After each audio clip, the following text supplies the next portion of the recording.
वो एक ही चीज़ है ना, प्राइमरी क्लेम्स वो हैं जिसका डायरेक्ट कंपनी के साथ लिंक है, यानी आप जो इन्वेस्टमेंट करते हैं that investment is going to the company. और सेकेंडरी में ये कि वो कंपनी के नहीं है, वो मार्केट के अंदर एक्सचेंज हो रहे हैं फंड्स, तो वो सेकेंडरी क्लेम्स आ जाते हैं। यानी एक दफ़ा लॉन्च हो चुके हैं वो सिक्योरिटीज मार्केट में, तो सेकेंडरी बन जाएंगी। और फर्स्ट थोड़ा सा ना ट्रिकी था खेलने का वो ना, तो आप लोग तो नाइट में अभी इसमें तो वो नहीं की तो जाएगी। सही है, लगता है आपने असाइनमेंट पे काम शुरू कर दिया है। सर कोशिश तो की कि कर दूं इसी मतलब वीडियो खत्म, लेकिन सर एक और पॉइंट है, सिर्फ 2 पेजेस नहीं बैठ रहे सर, ज़्यादा भी शॉर्ट कर दो, मतलब कितना भी शॉर्ट कर दो। पहले लोग तो कह रहे हैं ज़्यादा हैं 2 पेजेस भी।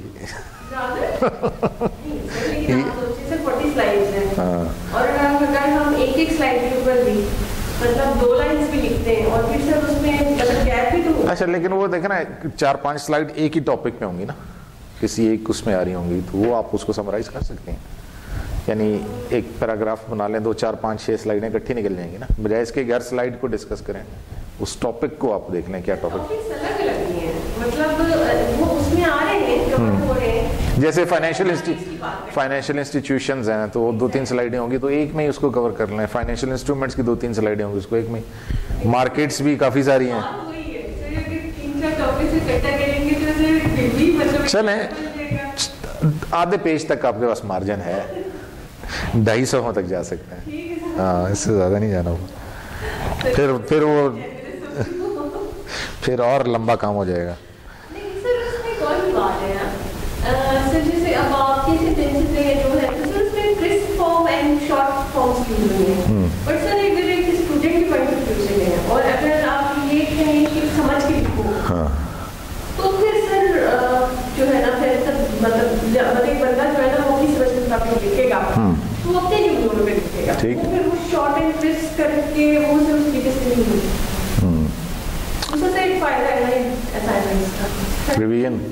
रिवीजन तैयार हो गया, बस मिड की तैयारी भी साथ साथ हो रही है, अभी क्विज भी देने हैं तो बस पूरा तैयार हो जाएगा इंशाल्लाह।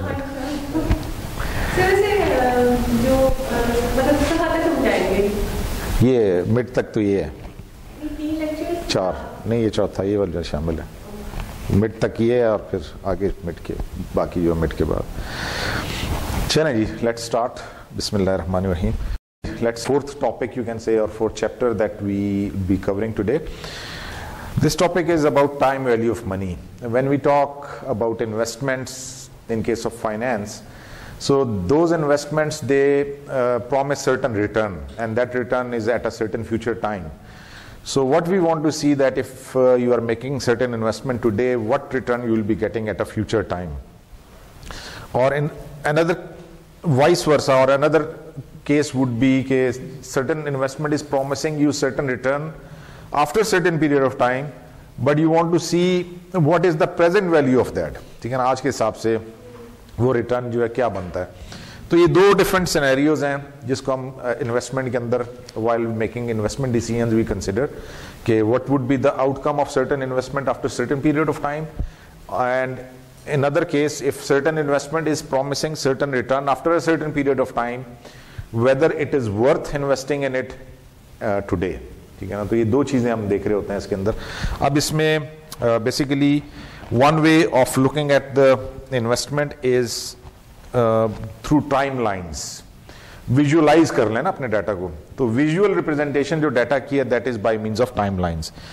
Timelines is just like a graph in which you have this line, finance for technical managers,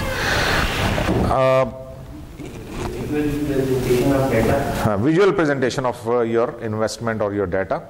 So on this line, each tick you can see there are ticks 1 2 3 0 1 2 3, ठीक है ना। तो this represent time period.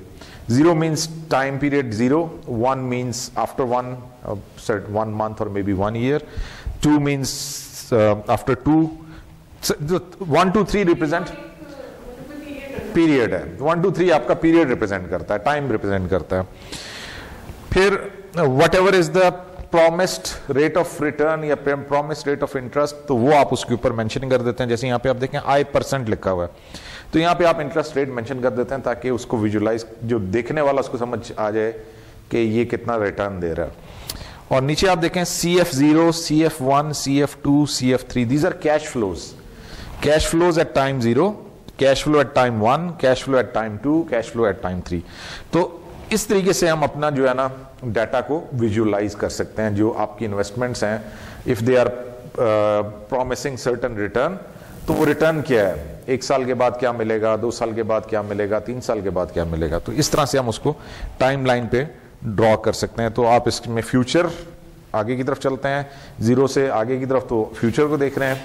अगर आप from 3 to coming back toward 0, तो फिर आप present यानी उसका रिवर्स देख रहे हैं कि उसका इंपैक्ट प्रेजेंट पीरियड में क्या आएगा। ठीक है, so time lines are basically way to visualize your data. Data को आप विजुअल प्रेजेंटेशन कर सकते हैं यूजिंग टाइम लाइन्स। आगे इसकी वो एग्जांपल्स आएंगी तो आपको क्लियर हो जाएगा कि टाइम लाइन्स हम कैसे ड्रॉ करते हैं। Okay, here is an example कि there is a scenario where certain investment is promising $100 lump sum due in 2 years. अब हम इसको टाइमलाइन पे अगर ड्रॉ करते हैं तो this is how we'll show it on the timeline.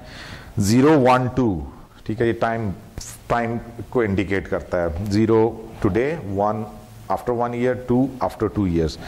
तो ये जो हमारी इन्वेस्टमेंट है या ये जो भी हमारा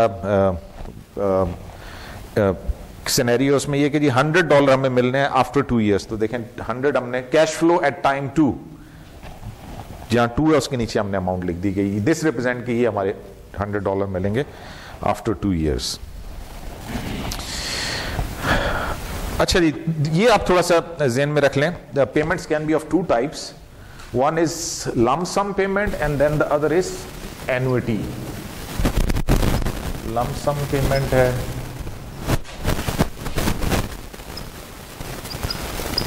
and the second type of payment is annuity. Now what is the different? Lump sum payment होगी one time payment,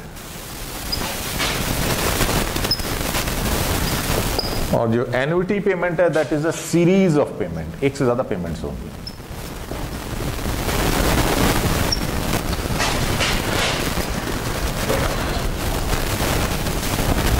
So annuity means there is a series of payment। जैसे अब ये सेकंड एग्जांपल है, इसमें है 3 year $100 ऑर्डिनरी एन्युटी।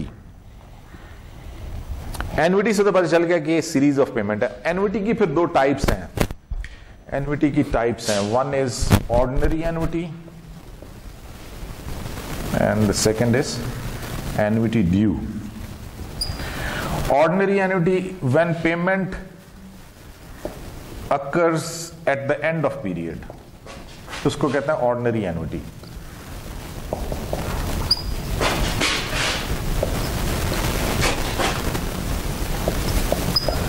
ठीक है, अगर मैं कहता हूं कि जी this is an ordinary annuity, जैसे ये केस है ऑर्डिनरी एन्युटी है 3 year, इसका मतलब है कि जो $100 3 years तक मिलेंगे, सीरीज ऑफ पेमेंट्स है, $100 मिलेंगे eight the end of each year, ये ऑर्डिनरी एन्युटी है। अगर हम कहते हैं कि eight the start of it, when payment occurs at the start of the period, तो फिर वो एन्युटी ड्यू हो जाएगी।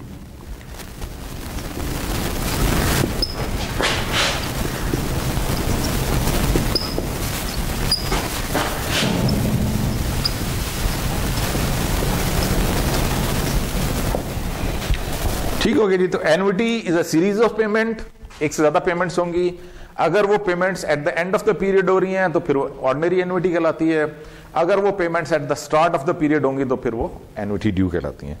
तो अब ये हमने जो सेकंड टाइमलाइन ड्रॉ की है, that is to show 3 years $100 ordinary annuity. इसका मतलब है there will be $100 payment for each of the 3 years। Annuity का ये मतलब है कि एक सीरीज ऑफ पेमेंट्स है, 3 साल तक आपको $100 मिलेंगे। ऑर्डिनरी एन्युटी हमें ये बता रही है कि हर साल के एंड पे मिलेंगे। So at the end of each year will be getting $100। तो उसको जब हम टाइमलाइन उसकी ड्रॉ करेंगे तो इस तरह से उसकी टाइमलाइन ड्रॉ होगी कि at time 1 will be getting $100, at time 2 again will be getting $100, at time 3 will be getting $100। अगर ये एन्युटी ड्यू होता तो फिर क्या होता, फिर ये 0 से स्टार्ट हो जाता। ठीक है, कि आज मिल रहा है, फिर अगले साल के शुरू में मिलेगा, फिर दूसरे साल के शुरू में मिलेगा, स्टार्ट ऑफ द पीरियड मिलेगा। आगे शायद उसकी एग्जाम्पल भी आएगी तो आपको क्लियर हो जाएगा। अच्छा जी, अनदर पेमेंट है, अनदर टाइप ऑफ पेमेंट, ये 3 तरह की पेमेंट होगी। फिर एक और टाइप ऑफ पेमेंट आ गई, uneven cash flow. Uneven cash flow, ठीक है, 3 तरह की पेमेंट्स होगी। एक लंप सम पेमेंट आ गई, एक एन्युटी आ गई, और तीसरी uneven cash flow. Uneven cash flow भी सीरीज ऑफ पेमेंट है, लेकिन अनइवन है, इक्वल नहीं है। एक से ज्यादा पेमेंट्स हैं, इक्वल नहीं है। जैसे यहां पे आप देखें, this timeline is showing us uneven cash flow at time 0 -50, मतलब ये कि this might be our investment. Minus का मतलब है हमने इन्वेस्ट किया है, पैसा दिया है। इस इन्वेस्टमेंट के अगेंस्ट हमें क्या मिल रहा है? टाइम 1 पे हमें $100 मिल रहे हैं, फिर टाइम 2 पे 75 मिल रहे हैं, फिर टाइम 3 पे 50 मिल रहे हैं। तो सीरीज ऑफ पेमेंट जरूर है, लेकिन एन्युटी नहीं है। एन्युटी के लिए शर्त ये है equal payment at equal interval. अच्छा, ये भी सीरीज ऑफ पेमेंट, लेकिन इसकी कंडीशन ये है कि इट इज इक्वल पेमेंट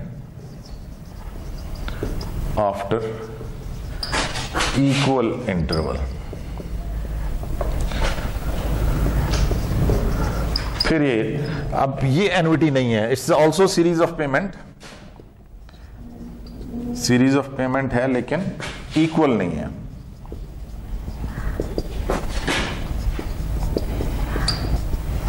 ये फर्क है इन दोनों में, ठीक है। अनइवन कैश फ्लो में भी सीरीज ऑफ पेमेंट है, एन्युटी में भी सीरीज ऑफ पेमेंट है, लेकिन एन्युटी में सीरीज ऑफ पेमेंट जो है इक्वल अमाउंट की है। अनइवन कैश फ्लो में इट इज नॉट इक्वल, किसी टाइम पे कुछ मिल रहा है, अगले टाइम पे कुछ और पेमेंट मिल रही है, तीसरे टाइम पे कुछ और मिल रहा है। माइनस हमेशा जब भी cash flow can be positive और नेगेटिव। नेगेटिव का मतलब है वी हैव पेड, पेमेंट है, और अगर पॉजिटिव है तो हमने रिसीव किया है। तो यहाँ पे जो माइनस है वो ये इंडिकेट कर रहा है कि हमने पे किया है, और जो पॉजिटिव है वो हमें रिसीव हो रहा है, ठीक है। तो ये कैश फ्लो जब हम टाइम लाइन बनाते हैं तो उसके अंदर cash flow can be positive और नेगेटिव। तो minus means negative cash flow, and if there is no minus means plus sign, या विदाउट एनी साइन, तो वो आपका पॉजिटिव कैश फ्लो होगा। ओके जी, अब हमारे पास आ गई कुछ कैलकुलेशंस का केस, एग्जाम्पल। अच्छा, इसमें ये तीनों हमने करने हैं बेसिकली। जो हमने टाइम वैल्यू ऑफ मनी के केसेस आएंगे, तीनों तरह के केसेस आएंगे। एक लमसम पेमेंट कितनी मिलेगी अगर आज हम एक इन्वेस्टमेंट करते हैं, ये कॉमन आपको बैंक्स में मिलता है ना, कि जी आपको बैंक कहता है कि जी आप हमारे साथ इन्वेस्टमेंट कर दें, 10 लाख रुपए इन्वेस्ट कर दें, 5 साल के बाद आपको हम सर्टेन अमाउंट पे करेंगे, तो वो कितनी पेमेंट होगी, ठीक है, वो आप लमसम वन टाइम पेमेंट की कर सकते हैं। कुछ हैं जो जैसे इंश्योरेंस वाले हो गए, वो कहते हैं जी हर साल आप हमें प्रीमियम जमा करते रहें और 10 साल के बाद हम जाके आपको सर्टेन अमाउंट रिटर्न कर देंगे। तो अब वो एन्युटी बन गई, हर साल हम पेमेंट करते जा रहे हैं, सीरीज ऑफ पेमेंट है, उसका रिटर्न हमें फिर एंड पे जाके मिल जाएगा। और तीसरा केस ये होगा कि जी कुछ ऐसी इन्वेस्टमेंट्स हैं जिसमें अनइवन है, रिटर्न जो है वो फिक्स नहीं है। तो तीनों हम देखेंगे कि उसकी हम किस तरह से कैलकुलेशन करते हैं। So starting with the first case, lump sum payment है। Lump sum, what is the future value of an initial $100 after 3 years if interest per year is 10%। अब ये कंपाउंड इंटरेस्ट का केस है, यानी आज अगर मैंने $100 इन्वेस्ट किया है तो 1 साल के बाद इस पे 10% हो जाएगा, अगले साल फिर ये 100 प्लस 10% इंटरेस्ट के ऊपर फिर 10%, फिर तीसरे साल में उसके ऊपर 10%, तो कंपाउंड इंटरेस्ट हो गया ना। तो ये कितना अमाउंट आ जाएगा इसका टाइमलाइन पे? तो ये इसकी टाइमलाइन तो इस तरह से बन जाएगी, अगर आप इसको विजुलाइज करना चाहते हैं, ठीक है, तो ये टाइमलाइन इसकी इस तरह से बनेगी। We have 0 1 2 3 means 3 years are there, 100 ये वैसे माइनस साइन होना चाहिए था इसका 100 का, माइनस मींस हमने इन्वेस्ट किया, और फ्यूचर वैल्यू 3rd ईयर पे जाके हमें कितनी, what is the future value. इसका जो फॉर्मूला है वो ये है, फ्यूचर वैल्यू का फॉर्मूला ये है, future value is equal to present value 1 plus I, I is the rate of interest, raise to the power n, लिख लें बेशक लिखना चाहे तो, n is the number of years. इस फॉर्मूले के अंदर जो चीजें, FV stands for future value, PV stands for present value, 1 is constant, 1 plus I, I जो है वो रेट ऑफ इंटरेस्ट है, वो आपको गिवन होगा, रेट ऑफ इंटरेस्ट कितना है। N is the number of years. अब अगर आप पिछली एग्जांपल पे जाएं तो हमारे पास सारी चीजें गिवन है जी। हाँ, प्रेजेंट वैल्यू अगर आपने फाइंड आउट करनी है तो, अगर फ्यूचर वैल्यू फाइंड आउट करनी है तो प्रेजेंट वैल्यू गिवन होगी, अगर आपको प्रेजेंट वैल्यू फाइंड आउट करनी है तो फिर फ्यूचर वैल्यू गिवन होगी, दोनों में से एक वैल्यू गिवन होगी, ठीक है। तो आप इस फॉर्मूला में लगा के उसको फाइंड आउट कर सकते हैं। अब ये जी नंबर ऑफ ईयर्स जी, एन जो है नंबर ऑफ ईयर्स। इसमें फिर annual compounding, semi annual, quarterly वो भी बताता हूं वो किस तरह से होगा। फिलहाल ये जो है ना एनुअल कंपाउंडिंग का फॉर्मूला है, यानी पर ईयर का रेट है, तो फिर ये इस तरह ये फॉर्मूला है सिंपल। अब इसमें प्रेजेंट वैल्यू गिवन थी $100 जो हम आज इन्वेस्ट कर रहे हैं, 1 इज कांस्टेंट, आई जो है रेट ऑफ इंटरेस्ट दिया हुआ था 10%, तो 1 प्लस आई कितना बन गया, आई 10% बनी 0.10, तो 1 प्लस 0.1 मीन्स 1.1 हो गया, 1.1, और n जो है वो 3 है, नंबर ऑफ ईयर्स। इसको जब सॉल्व करें तो हमारे पास 133 आ जाता है कि अगर आज हम $100 इन्वेस्ट करते हैं, उस पर 10% इंटरेस्ट मिल रहा है, तो 3 साल के बाद जो हमें रिटर्न मिलेगा दैट इज 133। ये पहला वाला केस है, lump sum payment, one time payment, एक दफा पेमेंट की है उसके ऊपर रिटर्न मिल रहा है, ठीक है।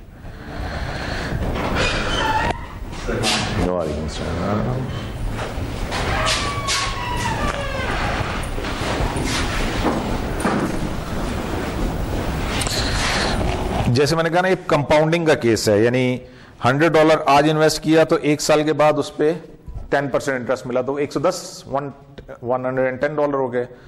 फिर सेकंड ईयर पे इस अमाउंट पे 10% इंटरेस्ट मिला, यानी 110 पे 10% इंटरेस्ट मिला तो 121 हो गया, और फिर थर्ड ईयर पे इस अमाउंट पे 10% इंटरेस्ट मिलेगा, तो 121 पे 10% लगाएं तो वो 133 आता है। तो ये तीनों अलग अलग स्टेप करने के बजाय हमारे पास जो है वो आसान एक ही फॉर्मूला है जिससे हम लोन तो इस बार ही बनता हुआ FPY लिखा होता है ना, 15% FPY, वो इसी तरह ही बनता है कि जो 15% बढ़ा 1 साल बाद फिर उसके ऊपर, हाँ कंपाउंड इंटरेस्ट, ऐसे ही कंपाउंडिंग है उसके ऊपर। इसीलिए 15% 40-50। So this is the formula, ठीक है। Future value is equal to PV 1 plus I raise to the power n, इससे हम फ्यूचर वैल्यू निकाल सकते हैं। अच्छा, अगर इसको रिवर्स कर लें, हमें ये है कि जी 3 साल के बाद एक इन्वेस्टमेंट है, जिस आज आप इन्वेस्ट करें, 3 साल के बाद आपको $100 उस पर मिल जाएंगे, तो आज कितने इन्वेस्ट करने पड़ेंगे अगर रेट ऑफ इंटरेस्ट 10% है, ठीक है। यानी यहाँ पे आप इसको अगर हम टाइम लाइन पर लेकर आते हैं तो टाइम लाइन इसकी इस तरह से बन जाएगी, 0 1 2 3 टाइम्स हैं, 3 ईयर्स हो गए, रेट ऑफ इंटरेस्ट 10% है, तीसरे साल पे $100 मिल रहे हैं, तो आज प्रेजेंट वैल्यू क्या होगी उसकी, व्हाट इज द PV। उसी फॉर्मूले से, अब वही फॉर्मूला वही है, उसमें हमारे पास हाँ PV को उधर ले जाएं और FV को दूसरी तरफ ले जाएं, तो आपके पास मतलब सेम फॉर्मूला से आप प्रेजेंट वैल्यू भी फाइंड आउट कर सकते हैं। तो अगर आप उस फॉर्मूले को मॉडिफाई करते हैं तो present value will be equal to FV divided by 1 plus I raise to the power n। FV अब हमारे पास $100 है जो 3 साल के बाद मिलना है, और 1 plus I rate of interest is 10%, 1 plus I बन जाएगा 1.10, n जो है वो नंबर ऑफ ईयर्स 3 हैं, इसको सॉल्व करते हैं तो 75.19, यानी अगर आज आप $75.19 इन्वेस्ट करते हैं, उस पर 10% इंटरेस्ट है, तो 3 साल के बाद वो $100 हो जाएंगे आपके।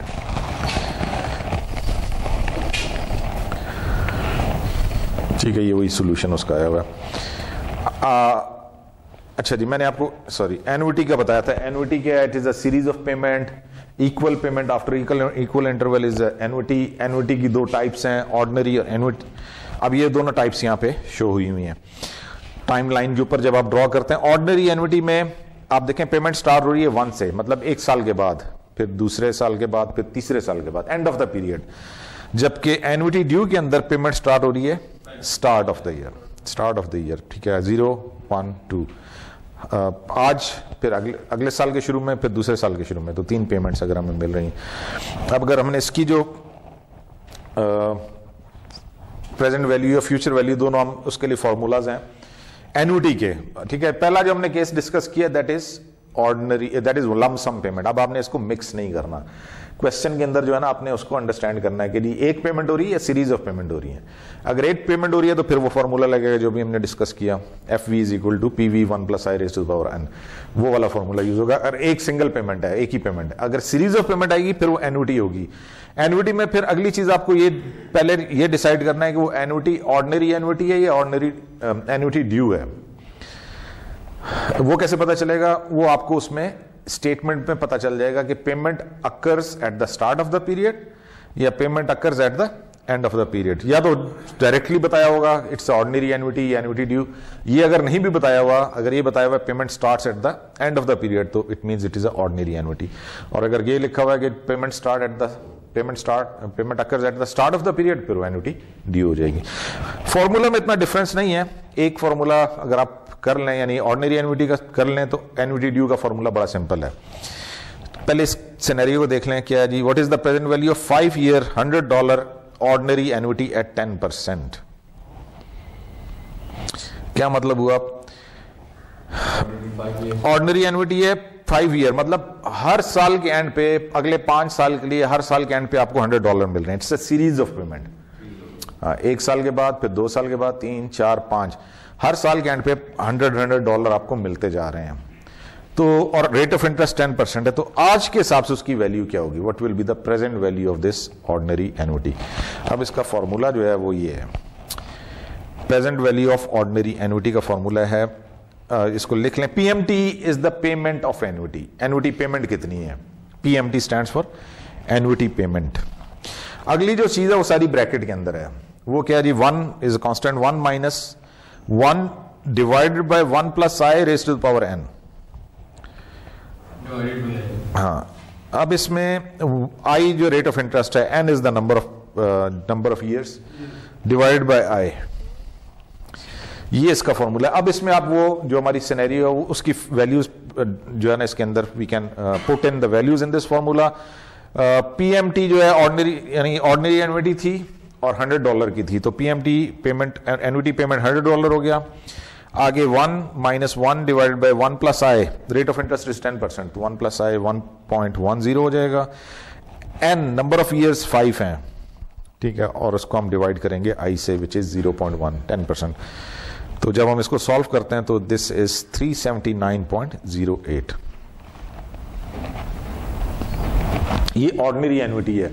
अगर ये एन्युटी ड्यू होती फिर क्या करते हैं? ये present value of ordinary annuity का फॉर्मूला है, ठीक है।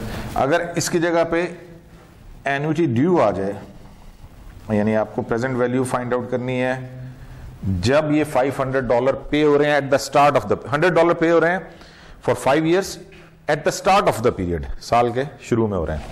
तो सिंपल है, जो आप present value of ordinary annuity निकालेंगे, जो आपका आंसर आया है, ये जो आंसर आया इसको आपने 1 प्लस I से मल्टीप्लाई कर देना बस, तो ये ऑर्डिनरी एन्युटी ड्यू बन जाएगा। यानी एक पीरियड एडिशनल हो जाएगा ना, स्टार्ट ऑफ द पीरियड में की वजह से आपको एक पीरियड का इंटरेस्ट एक्स्ट्रा पड़ जाएगा। तो वो उसके लिए सिंपल है कि ऑर्डिनरी एन्युटी कैलकुलेट कर लें और उसको आगे 1 प्लस I से 1.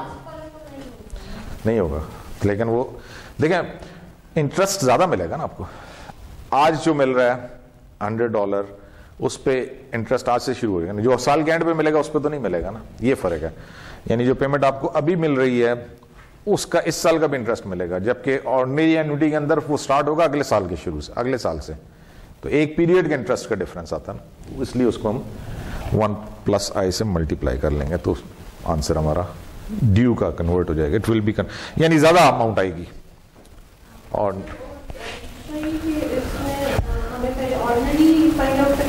हाँ, उसको 1 प्लस I से मल्टीप्लाई कर दें, जो भी आंसर आता है। यानी जैसे अभी 379.08 आया ना, इसको 1.10 से मल्टीप्लाई कर दें तो आपका यही आंसर, यही आपका ordinary present value of annuity due का आंसर आ जाएगा। अगर क्वेश्चन में ये होता कि जी हमने present value of annuity due find out करनी है, तो वैल्यूज 5 ही होंगी, सिर्फ इंटरेस्ट का एक पीरियड का डिफरेंस आ रहा है ना। पेमेंट्स तो 5 ही होनी है, एक में शुरू में होनी है, एक में एंड पे होनी है, बस पेमेंट्स तो 5 ही होनी है दोनों में। एन्युटी सेम है, सिर्फ फर्क, रेशो पर 5 ही होगा। हाँ वो 5 ही होगा, पेमेंट्स 5 ही होनी है। जो डिफरेंस आ रहा है वो हमने ये उसको एकोमोडेट यहाँ पे कर दिया ना, 1 + i से उसको एकोमोडेट कर दिया। अच्छा जी, what if it were a 10-year annuity, a 25-year annuity, a perpetuity. 10-year annuity में क्या फर्क आएगा जी, यही फॉर्मूला, n जो है 10 हो जाएगा, सेम कैलकुलेशन, बाकी सब चीजें उसी तरह रहेंगी जो अभी हमने फॉर्मूला लगाया है पिछली स्लाइड में। इसमें सिर्फ n चेंज हो जाएगा ना, 10-year एन्युटी के लिए 5 की जगह 10 हो जाएगा, 25 ईयर के लिए क्या होगा, वो 25 हो जाएगा। परपेचुइटी के लिए क्या होगा, परपेचुइटी इज, उसके लिए सिंपल जो परपेचुइटी का फॉर्मूला है वो है PMT divide by I। Period determine नहीं है, आपको एक अमाउंट मिलती रहेगी फॉर इनडेफिनेट पीरियड।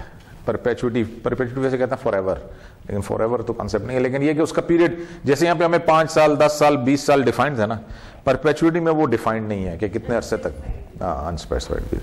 तो अगर अनस्पेसिफाइड पीरियड है तो फिर उसको सिंपली PMT को I से डिवाइड कर दें तो वो आपके पास उसकी प्रेजेंट वैल्यू निकल आएगी, मतलब 1 टाइम।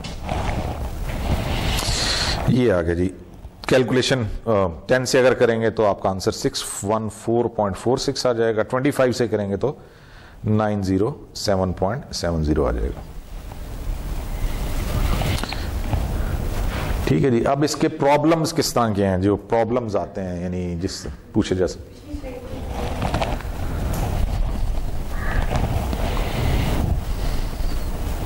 ये आंसर लिखे हुए ना वो आगे सॉल्व किए हुए हैं, सेम यही आंसर वहां भी आ रहे हैं, 614.46 और 907.70। तो वो फॉर्म सॉल्यूशन उसको सॉल्व इस तरह से करना है। ये जब आप कैलकुलेटर पे करेंगे तो फिर कैलकुलेटर भी इस्तेमाल करना आना चाहिए ना। है आपके पास कैलकुलेटर? किसके पास? मोबाइल पे भी हो जाता है वैसे तो, खैर करें ना जरा, पहले वाला आंसर आता है।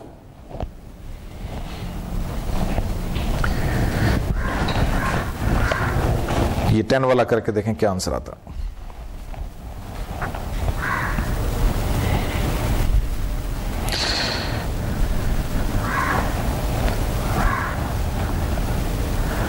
अच्छा, कैलकुलेटर तो मेरा ख्याल है पूरी इक्वेशन बन जाती है, राइट?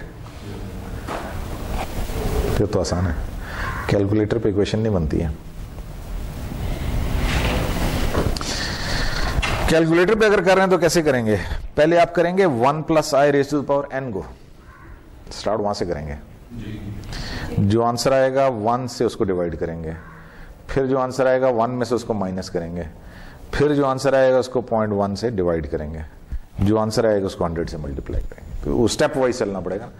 इसमें मोबाइल में तो शायद इक्वेशन पूरी बन जाती है, वो तो मुश्किल नहीं है फिर आपके लिए, लेकिन मोबाइल आपको अलाउड नहीं है ना एग्जाम में, तो कैलकुलेटर पे करना पड़ेगा।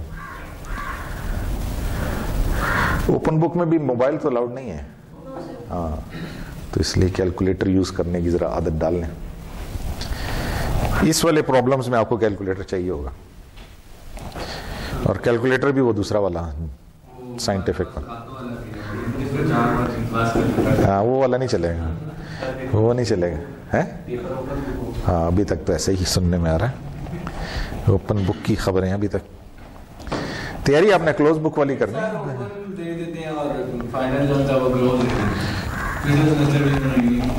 इसलिए मैं तो आपको भी कह रहा हूँ कि आप तैयारी क्लोज बुक वाली करें।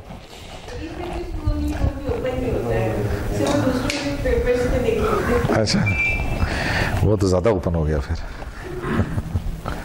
सॉल्यूशन मिल गया, फिर और क्या चाहिए। अच्छा जी, ये इसके क्वेश्चन जो है ना वो कुछ इस तरह से बनते हैं जी एग्जाम में।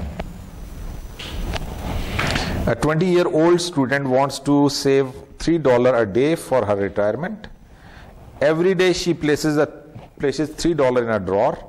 At the end of the year she invests the accumulated savings, which is 1095, पूरे 365 से मल्टीप्लाई कर लें तो ये amount, in a brokerage account with an expected annual return of 12%. How much money will she have when she is 65 years old? N 45 हो जाएगा, 20 years की as से स्टार्ट किया है तो 65 तक जाना ना, तो N तो हमारा हो गया 45, और PMT कितना हो गया 1,95,000, क्योंकि वो $3 सेव तो करी है लेकिन वो अपने ड्रॉर में रख रही है ना, उसका तो फायदा नहीं। वो तो मल्टीप्लाई तब होना शुरू हुआ जब वो आपके अकाउंट में पहुंचेगा। तो अकाउंट में तो 1095 पहुंच रहा है, ठीक है। तो 1095 विल बी PMT करें ना, इसको सॉल्व करा, फिर इसकी क्या फ्यूचर वैल्यू आती है। अच्छा, ये एन्युटी बनी कि नहीं बनी? पहली चीज तो ये है, इट्स वन टाइम पेमेंट और एन्युटी, ठीक है। अब इसमें नहीं लिखा हुआ, लेकिन आपको खुद पता होना चाहिए कि 1095 वो 45 साल तक जमा करा रही है, तो एन्युटी होगी ना। दूसरा, ये ऑर्डिनरी एन्युटी है, ड्यू है eight the end of the year, लिखा हुआ ना, तो ये ऑर्डिनरी एन्युटी है। तो बस लगाएं फिर फॉर्मूला और करें सॉल्व। आंसर क्या आता है मेरे पास? तो इसका आंसर आ रहा है 1,487,261.89।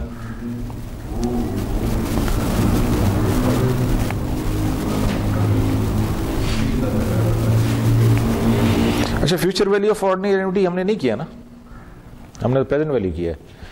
हाँ, ये फ्यूचर वैल्यू का भी फॉर्मूला नोट कर लें जी, ये डिफरेंट है। प्रेजेंट वैल्यू का तो हमने किया था ना, ये फ्यूचर वैल्यू का फॉर्मूला इसमें लगा। Future value of ordinary annuity का फॉर्मूला है PMT, फिर आगे ब्रैकेट में 1 + i raised to the power n - 1 divided by i। Hello, वालेकुम सलाम।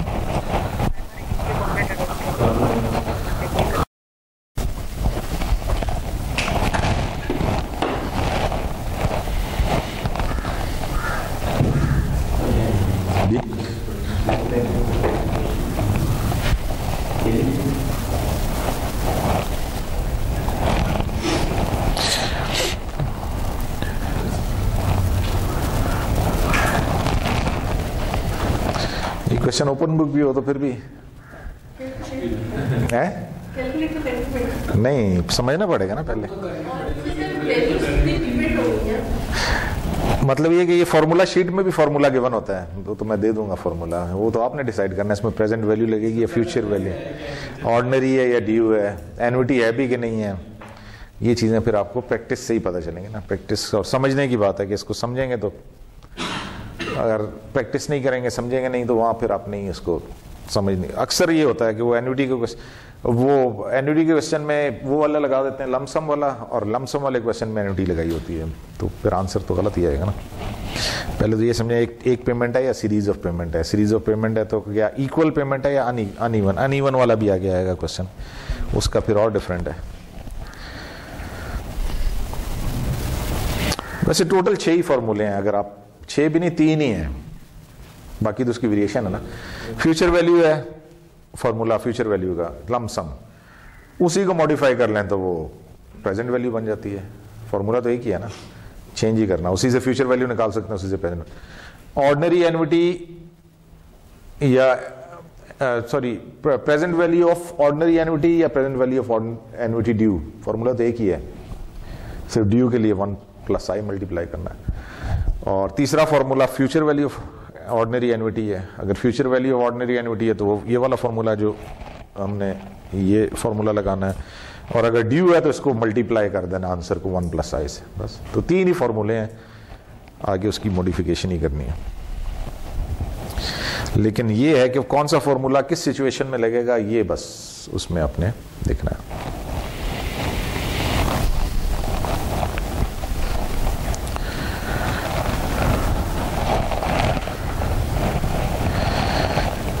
ये वही इसका आंसर आ गया कि जी अगर वो 20 ईयर्स से स्टार्ट करना शुरू करती है सेविंग, और 65 ईयर यानी 45 ईयर्स तक सेव करती रहती है, और 1065 पर ईयर अपने वो जो अकाउंट है उसमें सेव करती है, जिस पे 12% इंटरेस्ट मिल रहा है, तो आफ्टर 45 ईयर उसके पास 1,487,261.89 आ जाएंगे।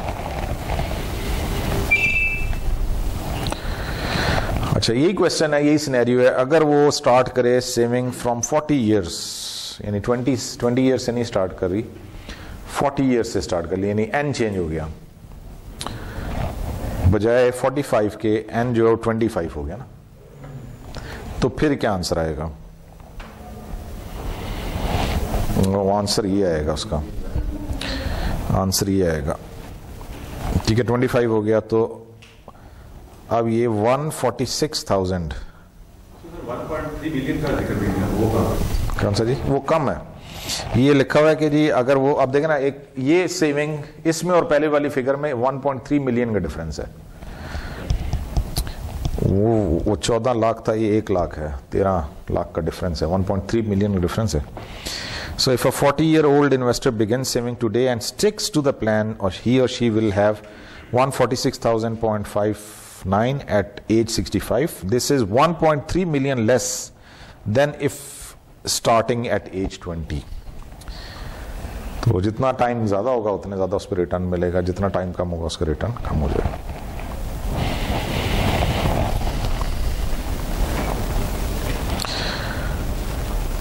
अच्छा जी, अब ये है कि दो हमारे पास एक सिचुएशन आ गई, एक ने 20 इयर्स में सेव करना शुरू किया था, एक ने 40 इयर्स में। हम ये कह रहे हैं कि जो 40 इयर्स में सेव करना शुरू करे और वो उतना डिपॉजिट करना चाहे जितना 20 साल वाले ने किया है, तो उसको पर ईयर कितना सेव करना चाहिए। अब इसमें क्या है, हमारे पास फ्यूचर वैल्यू गिवन है, ठीक है, फ्यूचर वैल्यू गिवन है, पीएमटी फाइंड आउट करना है। सिनेरियो यही है। फ्यूचर वैल्यू कितनी है, वो 13 लाख वाली जो है ना अमाउंट, वो 1.4 मिलियन वाली, यानी वो 1.4 मिलियन जमा करना चाहती है, उसके लिए उसको और कितने साल में जमा करना चाहती है, 25 साल में, और रेट ऑफ इंटरेस्ट 12% ही है। तो कितना पर ईयर उसको डिपॉजिट करना चाहिए, इसका मतलब पीएमटी फाइंड आउट करना है, एन्युटी की अमाउंट फाइंड आउट करनी, तो वो इस तरह से फाइंड आउट हो जाएगी। ये सिचुएशन बन गई ना। Formula future value of ordinary annuity क्योंकि गिवन है हमारे पास, तो future value of ordinary annuity का फॉर्मूला हमने लगाया। Future value of ordinary annuity हम कैलकुलेट कर चुके हैं, वो हमें पता है कि जी इतनी अमाउंट उसने सेव करनी है, 1,487,261.89, this is the amount that he want to save. कितनी एन्युटी होनी चाहिए पर ईयर, कितनी सेविंग होनी चाहिए, वो नॉट गिवन है, वही तो हमने फाइंड आउट करना है। तो इसका मतलब पीएमटी हमने फाइंड आउट करना है। 1 + I, rate of interest is 12, number of years 25 हैं, 25 साल में उसने ये अमाउंट जोड़नी है। और बाकी इसी फॉर्मूला को जब हम सॉल्व करते हैं, पीएमटी के आगे वाला जो पोर्शन है उसको जब हम सॉल्व करते हैं तो 133.33 आता है। पीएमटी को इस तरफ ले जाएं लेफ्ट हैंड साइड पे, तो वो जो अमाउंट आ रही है 133.33 वो डिवाइड हो जाएगी इस 1.487261.89 मिलियन से। आंसर आ जाएगा 11,154। यानी अगर वो दोनों बराबर होना चाहते हैं, एक ने 20 साल की उम्र में सेव करना शुरू किया, एक ने 40 साल की उम्र में, दोनों एंड अप 65 की एज पे जाके दोनों एक ही जितना डिपॉजिट जमा करना चाहते हैं, तो फिर ये जो 20 जिसने 40 इयर्स की एज में सेव करना शुरू किया उसको 11,154.74 पर ईयर सेव करना होगा, तब जाके वो उस जितनी सेविंग कर सकती है। तो ये हो गए जी हमारे 4 फॉर्मूले, 4 या 6 ही हो गए। Present value, future value, present value of ordinary annuity, future value of ordinary annuity, present value of annuity due और future value of annuity due. आगे क्या रह गया जी हमारे पास, अनइवन कैश फ्लो। ठीक है, अब ये भी सीरीज ऑफ पेमेंट है लेकिन अनइवन है, अनइक्वल है। What is the present value of this uneven cash flow? Cash flow, ये कैश फ्लो क्या है? At year 1 we are getting $100, at year 2 we are getting 300, at year 3 we are getting 300, 4th year पे जाके हमें पे करना है $50। कुछ इस तरह की ये सिनेरियो है। तो इसकी प्रेजेंट वैल्यू क्या बनेगी? अब इसमें एक ही फॉर्मूला लग सकता है, वो प्रेजेंट वैल्यू है, लेकिन हर पेमेंट को हमने इंडिविजुअली ट्रीट करना है। यानी $100 जो हमें 1 ईयर पे मिल रहा है उसकी प्रेजेंट वैल्यू निकालने हैं, फिर जो $300 हमें ईयर 2 पे मिल रहा है उसकी प्रेजेंट वैल्यू निकालने हैं, फिर अगले 300 की, फिर अगले -50 की, इन सब को ऐड कर लें तो आंसर आ जाएगा। यानी इस तरह से आपको चलना पड़ेगा। पहले 100 की प्रेजेंट वैल्यू वो आ गई 90.91, फिर 300 की प्रेजेंट वैल्यू का फॉर्मूला वही है, FV / 1 + I raised to power n, वो फॉर्मूला है जी। हाँ, पहला जो फॉर्मूला था ना, सिंगल पेमेंट है ना, जब एक पेमेंट आ गई तो फिर वो सिंगल पेमेंट वाला पहला वाला लमसम वाला फॉर्मूला लगेगा। अगर सीरीज आएगी तो फिर हम एन्युटी का फॉर्मूला लगेगा, और सीरीज बन नहीं रही सिंगल सिंगल लगेगा। हाँ नजर आ रहा ना, सीरीज नहीं है ना, मतलब आप इकट्ठी तो नहीं ले रहे ना, सबकी हर की अलग अलग कैलकुलेट कर रहे हैं तो वो सिंगल पेमेंट होगी। इस हर पेमेंट को हम सिंगल पेमेंट ट्रीट कर रहे हैं। अगर हम सबका इकट्ठा करना चाहें फिर वो एनुटी हो, वो तो तब हो सकता है जब सीरीज भी वाला भी आ सकता है। आ सकता है। कैसे अनइवन तो है, एक अनइवन है। अब मिसाल के तौर पे ये 4 साल है ना, पहले साल में 100 है, अगले 3 सालों में 300 है, तो फिर आप उसमें एन्युटी भी लगा सकते हैं। 100 का आप सेपरेट निकालेंगे, उस 300 का फिर आप सेपरेट निकालेंगे। शॉर्टकट लगाना है तो, वरना फिर 4 कैलकुलेशंस करनी पड़ेंगी। 4 तो आसान है, अगर 8 साल हो फिर तो आप एन्युटी पे ही जाएंगे ना। आप कहेंगे चलो 1 साल वाले की तो अलग निकाल लो, अगले 7 साल वालों की हम इकट्ठी एन्युटी के फॉर्मूले से कैलकुलेट पेपर में लें, तो इसलिए फिर शॉर्टकट है ना उसका, एन्युटी ट्रीट करें उसको, अलग अलग कैलकुलेट ना करें। अच्छा जी, मैंने कहा था इसमें कंपाउंडिंग एनुअल भी हो सकती है। अभी जो हमने फॉर्मूले देखे हैं सब एनुअल वाले देखे हैं कि साल के बाद, लेकिन कुछ इन्वेस्टमेंट्स ऐसी हैं जिसमें आपको सेमी एनुअल, जैसे बॉन्ड्स हैं तो बॉन्ड्स के ऊपर आपको सेमी एनुअल पेमेंट मिल रही होती है, सेमी एनुअल कंपाउंडिंग आ गया। कुछ ऐसी इन्वेस्टमेंट्स हैं क्वार्टरली आपको उस पर रिटर्न देती हैं, तो उसमें फिर हम क्या करेंगे, आसान काम है।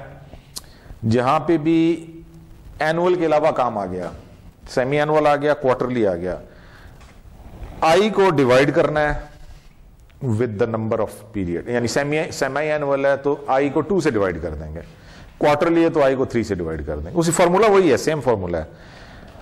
दूसरी चीज जहां पे एन है उसको मल्टीप्लाई करना है, 2 चीजें चेंज होंगी, आई और एन, बाकी वही रहेगा सारा कुछ। अगर सेमी एनुअल है तो 2 से मल्टीप्लाई करेंगे, क्वार्टरली है तो 3 से, और डिपेंड करता है। नहीं फिर तो एनुअल तो वही है ना, एनुअल के लिए तो कुछ नहीं करना। एनुअल का तो फॉर्मूले हमने कर लिए हैं, वही फॉर्मूले, एनुअल के लिए कुछ नहीं करना। हाँ मंथली है तो फिर 12 आ जाएगा। तीनों सिचुएशंस हो सकती है, मंथली, सेमी एनुअल और क्वार्टरली, 3 आ सकती है ना, इसके अलावा तो नहीं आएंगी। मंथली है तो 12 से, आई को 12 से डिवाइड करना है, एन को 12 से मल्टीप्लाई करना है। सेमी एनुअल है, आई को 2 से डिवाइड करना है, एन को 2 से मल्टीप्लाई करना है। क्वार्टरली है तो आई को 3 से डिवाइड करना है और एन को 3 से मल्टीप्लाई करना है। बस ये इसमें चेंज आएगा। जैसे आई हमेशा डिवाइड होगा, किससे डिवाइड होगा वो आपके कंपाउंडिंग के पीरियड बताएगा ना। अगर मंथली है तो 12 से, सेमी एनुअल है तो 2 से, क्वार्टरली है तो 3 से। ये 3 ही आ सकते हैं, 3 पॉसिबिलिटीज हैं। और एन हमेशा मल्टीप्लाई होगा, किससे होगा वो आपका कंपाउंडिंग का पीरियड बताएगा। मंथली है तो 12 से, सेमी एनुअल है तो 2 से, और क्वार्टर है तो फिर 3 से। अब ये देखें, फ्यूचर वैल्यू फाइंड आउट करनी है ऑफ अ 3 ईयर $100 एन्युटी, यहां तो मेंशन ही कर दिया एन्युटी है, $300 एन्युटी है। If the coated interest rate is 10% compounded semi annually, ठीक है जी। अब यहां पे सेमी एनुअल कंपाउंडिंग है।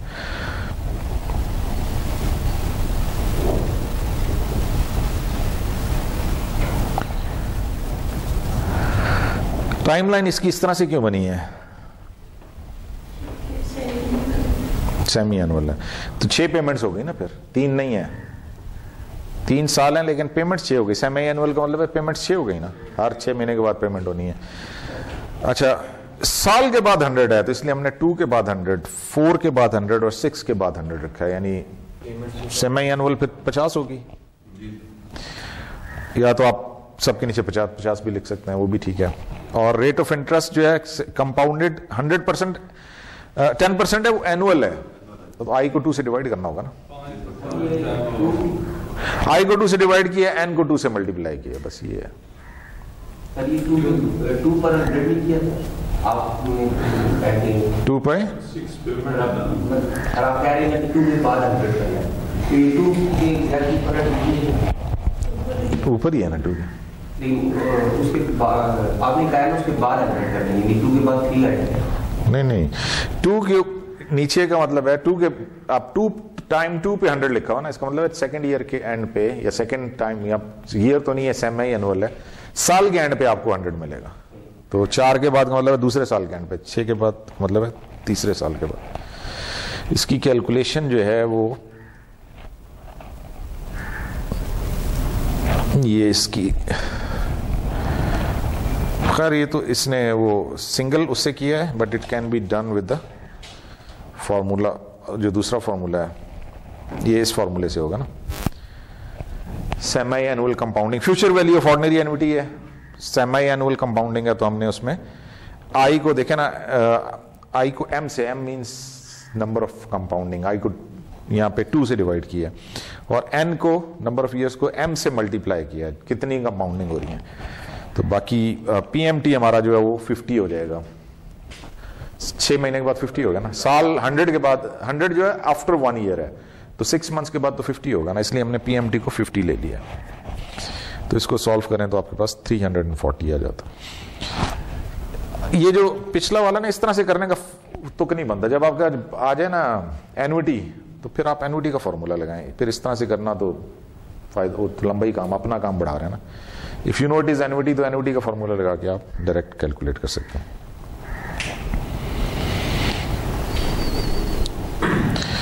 पेमेंट पर मंथ होगी तो वो उधर ये कितने आएंगे इसमें, एम कितना होगा, सॉरी एन कितना हो जाएगा, एम कितना हो जाएगा पर मंथ अगर होगा तो फिर 12 हो जाएगा, एम 12 हो जाएगा। यहाँ पे हमने 2 लिखा हुआ है अभी, तो सेमी एनुअल है ना, 6 महीने बाद 6 यानी साल में 2 पेमेंट, 12 लिखते हैं। हाँ 12 लिखेंगे। साल में 12 पेमेंट्स, साल में 12 पेमेंट्स तो 12 लिखेंगे, साल में 2 पेमेंट्स 2 लिखेंगे, साल में 3 पेमेंट्स तो 3 लिखेंगे। ये इसका मतलब यही है ना, कितनी पेमेंट्स आ रही हैं। अच्छा जी, एक लास्ट टॉपिक इसमें, ये सारे अभी हमने कर लिए हैं ना, कर लिए, अभी जब करेंगे तो पता चलेगा कर लिए कि नहीं कर लिए, ये करने ये है बहरहाल। एक टॉपिक और इसमें रह गया, which is this amortisation loan. Amortisation loan का कॉन्सेप्ट ये है, जैसे आप गाड़ी लीज करवाते हैं ना बैंक से, तो बैंक आपको कहता है जी 3 साल की किस्तें बना, आप कहते हैं 3 साल की किस्त बना लें, वो 3 साल की किस्त बना के आपको कहता है जी आपकी लेट से 45,000 रुपए किस्त है जी पर मंथ, 45,000 की आपने 36 किस्तें पे करनी, 36 3 साल की किस्तें बना दी उसने, हर महीने आपने 45,000 पे करना। जब आप 3 साल पेमेंट करेंगे, 36 इंस्टॉलमेंट्स पे कर देंगे, तो आपने यू हैव पेड एवरीथिंग। उस ये जो आपने पेमेंट की है इसके अंदर उस गाड़ी की कीमत भी चली गई है 45,000 में, प्राइस भी शामिल है इसके अंदर, उसके ऊपर जो उन्होंने आपसे मार्कअप लिया है वो भी शामिल है, दोनों चीजें शामिल हैं। यानी अब आपको और कोई चीज पे नहीं करनी। इस तरह की जो कैलकुलेशंस आती हैं जिसमें आप एक अमाउंट कैलकुलेट करके बताते हैं कि जी आपने पर मंथ हमें ये पे करना है, उसमें आप ये दोनों चीजें शामिल करते हैं। बैंक से या किसी से भी आप जब इंस्टॉलमेंट पे कोई चीज लेते हैं, वो कहता है जी टोटल आपकी इतनी इंस्टॉलमेंट्स बनेगी, तो वो जो इंस्टॉलमेंट्स बनी होती हैं उसमें ये दोनों चीजें शामिल होती हैं। इस तरह के जो लोन है उसको कहते हैं amortisation loan, amortised loans. Amortised loans generally use होते हैं होम मॉर्गेजेस के अंदर, बिजनेस लोन्स के अंदर, रिटायरमेंट प्लान्स, गाड़ियों के लिए। तो ये सारे, अब जैसे यहाँ पे इसका जो अमोर्टाइजेशन टेबल बनता है वो कैसे बनता है। So example, construct N amortisation schedule for $1,000 10% annual rate loan with 3 equal payments. 1,000 का लोन है, हमने उस पर 10% इंटरेस्ट पे करना और 3 इंस्टॉलमेंट्स के अंदर क्लियर करना है। या अब ये 3 इंस्टॉलमेंट्स हम पे करेंगे, उसमें 1,000 लोन भी वापस करना है और उसके अंदर वो 10% इंटरेस्ट भी शामिल होना चाहिए। तो इस तरह की 3 इंस्टॉलमेंट्स हमने बनानी है, ठीक है जी। तो वो इसका जो टेबल बनेगा वो कुछ इस तरह से बनेगा। बेसिकली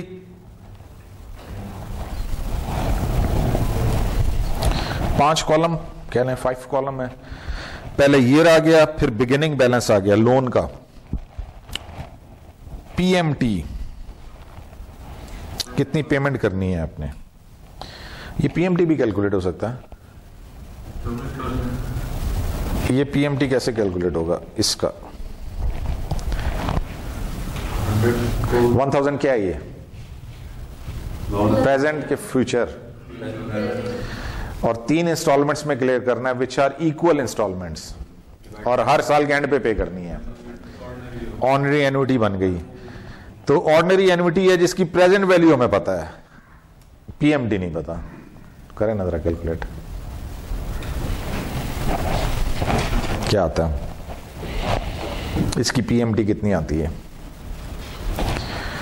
ठीक है, अगर आपको पीएमटी कैलकुलेट करनी है वो हमने अभी सीख लिया है कि जी कैसे कैलकुलेट हो सकता है। 3 इंस्टॉलमेंट्स में 1000 का लोन पे करना है जो कि इक्वल इंस्टॉलमेंट्स होनी चाहिए। इसका मतलब वो एन्युटी बन गई, 1000 हमें आज मिल रहा है, वो उसकी प्रेजेंट वैल्यू हो गई। Present value of ordinary annuity हर साल के एंड पे करना है।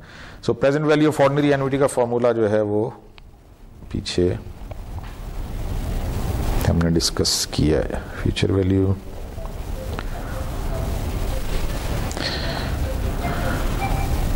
ये जी,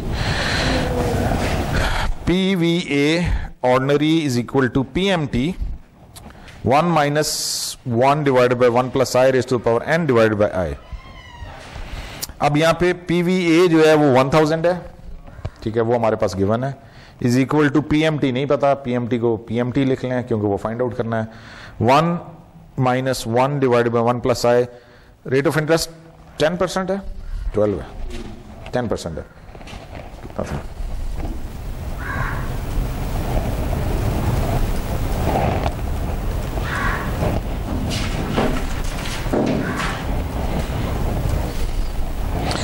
रेट ऑफ इंटरेस्ट 10% है ना, 10% रेट ऑफ इंटरेस्ट।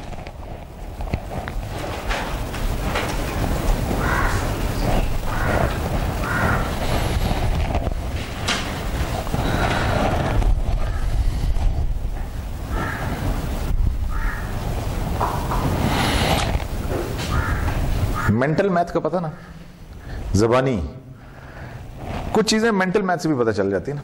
यानी आप अपना आंसर, अब जो भी आंसर निकालते हैं निकालें जरा, फिर मैं बताता हूँ मेंटल मैथ से कैसे पता चल सकता है कि ये ठीक है या गलत है।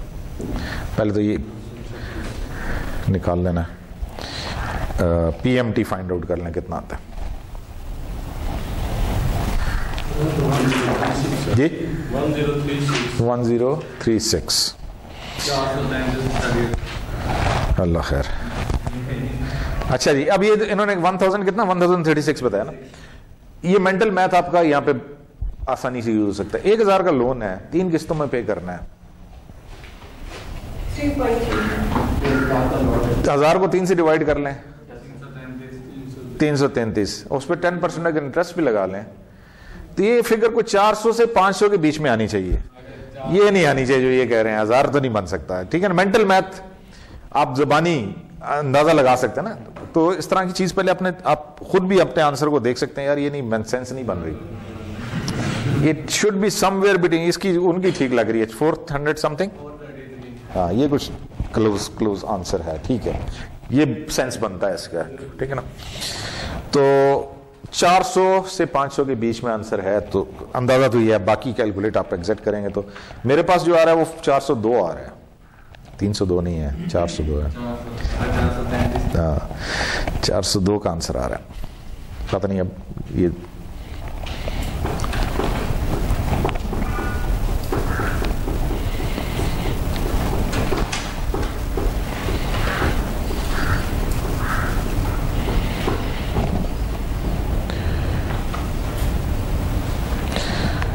चलें जी। 402 आना चाहिए, कर लें, प्रैक्टिस कर लें इसको जरा। वो मैंने कैलकुलेटर जरा यूज करेंगे तो आपको।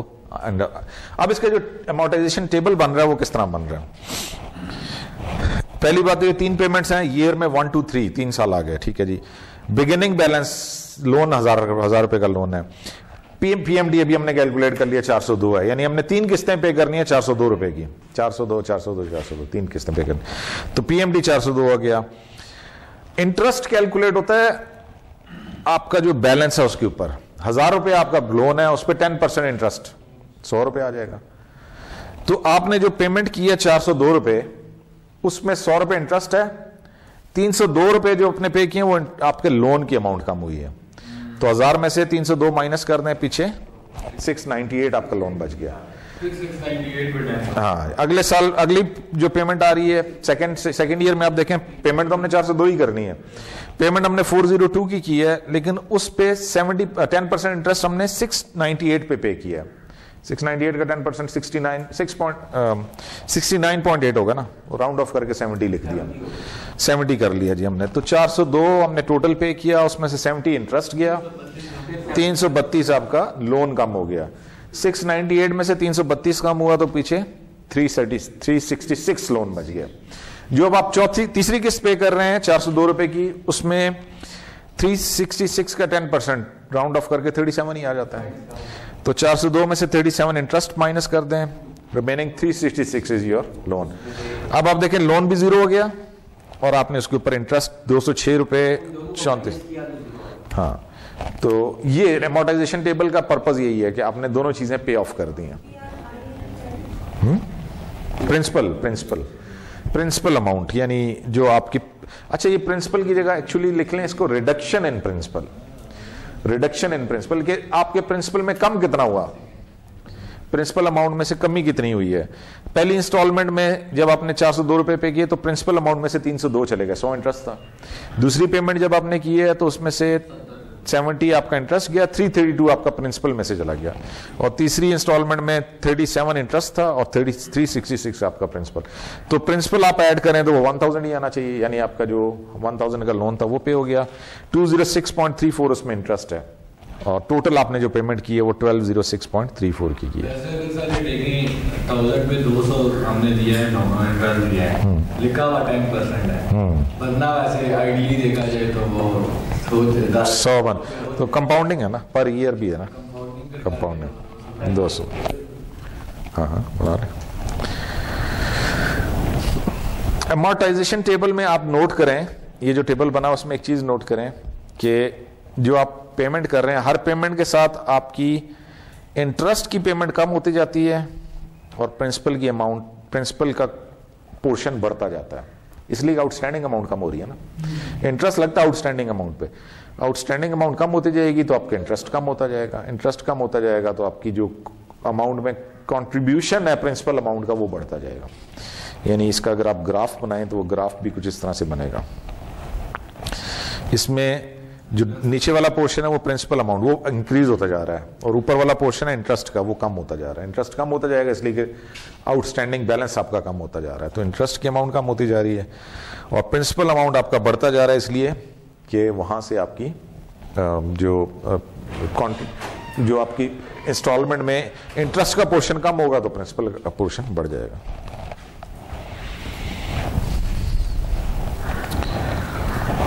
ठीक है, इसमें अमोर्टाइजेशन टेबल के अंदर एक उसका फीचर ये है कि कांस्टेंट पेमेंट है। आपने एक फिक्स्ड इंस्टॉलमेंट कैलकुलेट कर, जैसे यहाँ $402 आपने कहा जी 3 साल आपने पे करने, कांस्टेंट पेमेंट है और इंटरेस्ट की पेमेंट आपकी कम होती जा रही है और आपकी जो बैलेंस है वो कम होता जा रहा है। तो बैलेंस कम है तो इंटरेस्ट कम होता जाएगा। ये जी टोटल इस चैप्टर की कहानी है। ठीक है, इसमें सिर्फ हमने ये चीजें कवर करनी है, प्रेजेंट लमसम पेमेंट की प्रेजेंट वैल्यू और future value, annuity ordinary annuity की प्रेजेंट और फ्यूचर वैल्यू और फिर अनइवन कैश फ्लो की प्रेजेंट और फ्यूचर वैल्यू।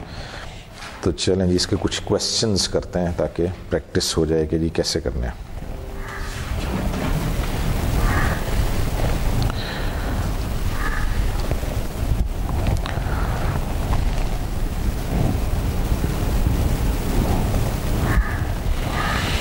अगेन जैसे हम सारे एक्सरसाइज में करते हैं, स्टार्ट आसान से करेंगे, मीडियम और फिर चैलेंजिंग एंड पे आ जाएंगे। Simple question, future value of a lump sum. Suppose you have $2000 and plan to purchase 3 year certificate of deposit that pays 4% interest, यानी जैसे बैंक में आप रखवाना चाह रहे हैं, compounded annually, how much will you have when the certificate of deposit matures.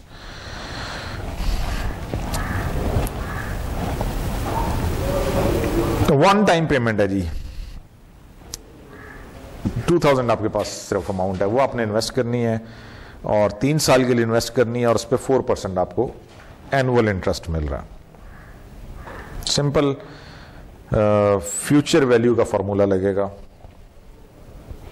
Future value is equal to present value 1 + i raised to the power n। Present value 2000 है, rate of interest 4% है, 1 + i means 1.04 raise to the power n, n जो है 3 है, 3 साल है,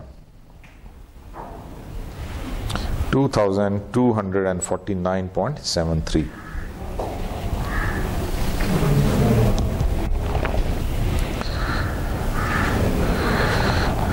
present value of lump sum, Suppose a US government bond promises to pay 2,249.73. 3 years from now, if the going interest rate on 3-year government bonds is 4%, how much is the bond worth today? Future value दी हुई है, N दिया हुआ है, I दिया हुआ है, present value find out करना है। तो वही फॉर्मूला यहाँ पे लग जाएगा। प्रेजेंट वैल्यू को लेफ्ट हैंड साइड पे ले जाएं, future value will be equal to present value will be equal to future value divided by 1 + i raised to the power n। हाँ, उसी फॉर्मूला को उसी को चेंज किया, उसी फॉर्मूले में हमने प्रेजेंट वैल्यू फाइंड आउट किया। तो फ्यूचर वैल्यू हमारे पास 2249.73 था, divided by 1 + i, 1 + i is 1.04 raised to the power n, n is 3। Solve करते हैं तो वो 2000 आ जाता। उसी क्वेश्चन का पहले मैं फ्यूचर वैल्यू पूछा था, इसमें उसकी प्रेजेंट वैल्यू पूछ ली। और ये आप ज़हन में रखेंगे, इतना आसान सवाल नहीं आ सकता, इसलिए आगे चलें। हाँ जी, future value of ordinary annuity. अगर ये हेडिंग ना दी हो मैंने आपको, अब आपने खुद अगर फिगर आउट करना हो तो फिगर आउट आपको होता है कि ये एन्युटी है और ऑर्डिनरी एन्युटी है। You want to buy a condominium 5 years from now and you plan to save 3,000 per year, 3,000 per year, beginning 1 year from today। 1 साल के बाद क्या बन गया? ऑर्डिनरी एन्युटी बन। ठीक है, ये ऊपर वाली हेडिंग निकाल देना, मैंने तो नहीं देनी ना आपको हेडिंग, हमने तो क्वेश्चन देना है, ये फिर आपने खुद निकालना है ना कि 5 पेमेंट्स हैं, तो इसका मतलब एन्युटी हो गया 3 साल आपने हर equal payment after equal interval, और payment end of the year है, तो ये ordinary annuity. You will deposit the money in an account that pays 6% interest. How much will you have just after you make the 5th deposit, means 5 years from now, 5 साल के बाद आपके पास कितने पैसे हो जाएंगे। Future value of ordinary annuity का formula लगाना है, which is future value of ordinary annuity is equal to PMT 1 + i raised to the power n minus 1 divided by i। PMT 3000 है, 1 + i जो बनता है वो 1.06 raised to the power 5। इसमें एक चीज मिसिंग नहीं है, जरा सॉल्व करें, ये आंसर आता है कि नहीं आता? -1 तो इसमें लिखा ही नहीं हुआ, हो सकता आंसर गलत हो।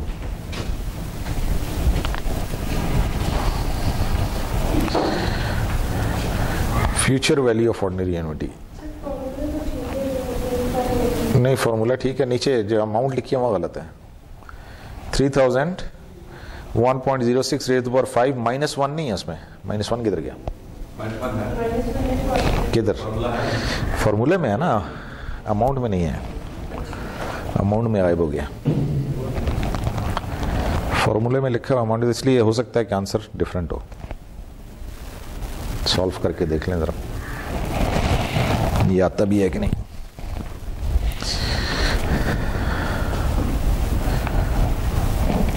वो अक्सर एग्जाम में ना BBA वालों के वो यही एग्जाम हो रहा होता तो कैलकुलेटर, तो एग्जाम में पहली दफ़ा वो कैलकुलेटर नया नया लेकर आए होते हैं, फिर उनसे सॉल्व नहीं हो रहा होता, कहते सर ये अमाउंट किस तरह आएगी, ये नहीं लिखा हुआ आ रहा है इसके ऊपर। आंसर ठीक है, बस फिर वो -1 इसमें ऐड कर लें, बल्कि ऐड कर ही देते हैं, यहाँ पे -1 ऐड होना है।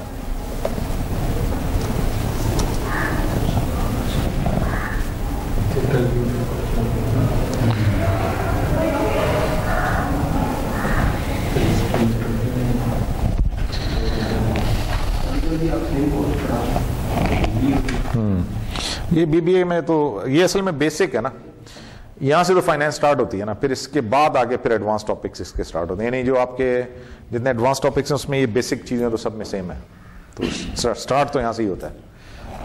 और ये future value, present value, annuity due, ये सारी चीज़ें फिर आगे इसी के ऊपर आगे और चीज़ें बिल्डअप होती जाती हैं, कैपिटल बजटिंग, कैपिटल स्ट्रक्चर, वो सारी चीज़ें। लोन कैसे बनाते हैं? ठीक हो गया जी, ये क्लियर हो गया। क्वेश्चन नंबर 3 हो गया जी, क्वेश्चन 4 पे आ जाए। क्वेश्चन नंबर 4 आ गया जी। You want to buy a condominium 5 years from now and you plan to save 3,000 per year beginning immediately. Word change हो गया अभी. Immediately आ गया. You will make 5 deposits in an account that pays 6% interest. Under these assumption, how much will you have 5 years from today? How much you will have 5 years from today? Again, future value की बात हो रही है. Find out future value करना है. Annuity है, लेकिन annuity due है, क्योंकि immediately का word आया. इमीडिएट हाँ. From today, immediately तो मीन्स ये आज की बात हो रही है तो ये ड्यू हो जाएगा. After 1 year, eight the end of the year, वो फिर ऑर्डिनरी एंड ड्यू. शॉर्टकट बताया ना इसका. सर उसी जो आंसर है उसको प्लस का मल्टीप्लाई कर दें इसमें 1.06 से जी नहीं आएगा सेम आंसर. ये मैंने पहले नहीं आएगा सेम. वो फिर आंसर डिफरेंट आएगा. ये इसका तरीका ये है कि इसको 1.06 से मल्टीप्लाई. जहाँ आंसर हमने निकाला हुआ ना पिछला वाला, जब हमने ऑर्डिनरी एन्युटी का आंसर निकाला हुआ है तो उसको एन्युटी ड्यू में कन्वर्ट करना तो मसला ही नहीं है. 1.06 से मल्टीप्लाई कर दें. वो जो आंसर था 16911.28, इसको मल्टीप्लाई कर दें 1.06 से 17925.96. वही सारा फॉर्मूला है. अगर आप देखें यहां तक तो सेम फॉर्मूला ना ऑर्डिनरी एन्युटी का. आगे ये ऐड हुआ है, बस 1 प्लस आई मल्टीप्लाई करना है. सर अगर इसमें हम n में 1 प्लस कर दें फिर तो सेम आ सकता है. n में 1 प्लस कर दें यानी 6 कर दें. हाँ जी, क्योंकि ये स्टार्ट से ही वो चलो जी ये करके देखें जरा. आंसर से मत है. 6 करके देख लें. n को पिछले वाले में कर लेना, वहां से क्लियर हो जाएगा. ये नहीं इसी में करना ना. आंसर सेम आना चाहिए. 17925.96 आना चाहिए. वो कह रहे हैं अगर n को हम 6 करके देखें, आई डोंट नो, हो सकता है, हो सकता है, हो सकता ना है. मेरा नहीं ख्याल ज्यादा आ जाएगा. ये नहीं आएगा. Raise to power 6.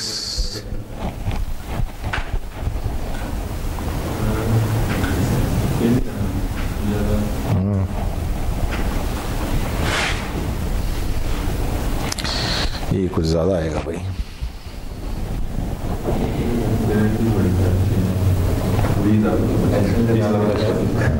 ज्यादा आ रहा है ना. वो नहीं, आंसर सेम नहीं आता.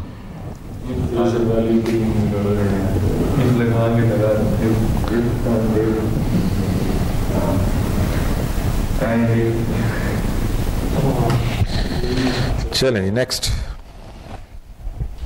You have a chance to buy an annuity that pays 1,000 at the end of each year for 5 years. You could earn 6% on your money in other investment with equal risk. What is the most you should pay for the annuity?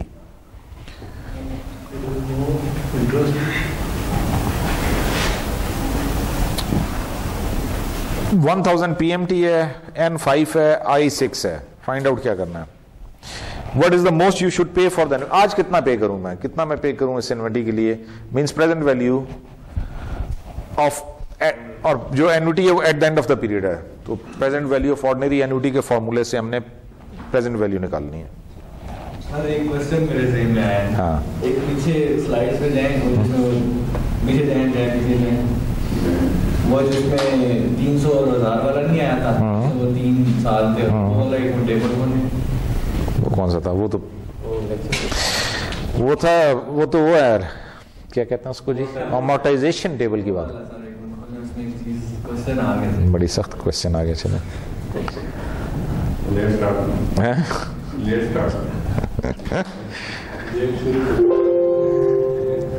Table ये लें जी, ये आ गया जी table. इसको बड़ा कर लेंगे. अच्छा जी, इस टेबल में कोई मसला है क्या? क्वेश्चन है क्या? हो गया.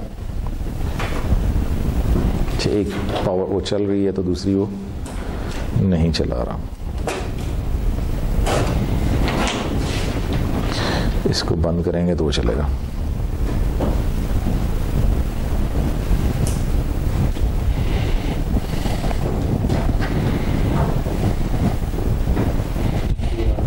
हाँ जी बोलें।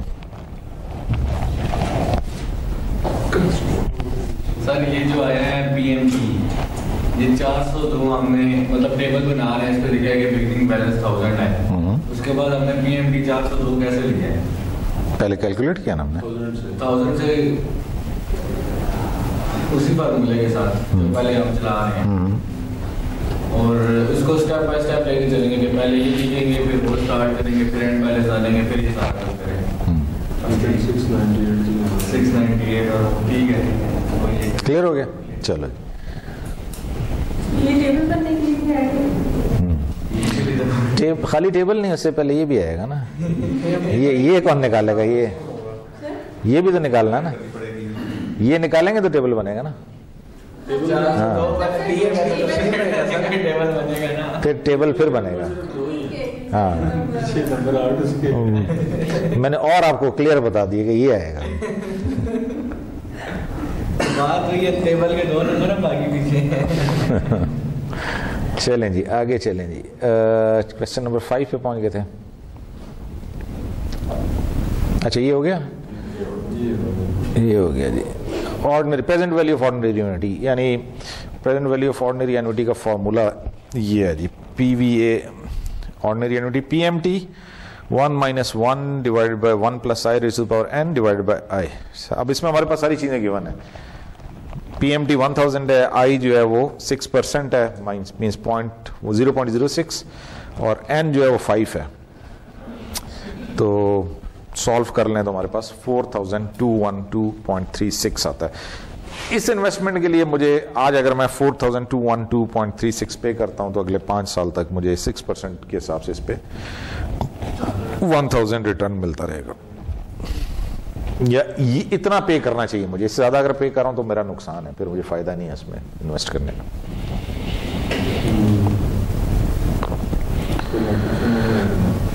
Okay, your father is about to retire and he wants to buy an annuity that will provide him with 50,000 of income per year for 20 years, beginning a year from today. The going rate on such annuities is 6%. How much would it cost to buy such an annuity today?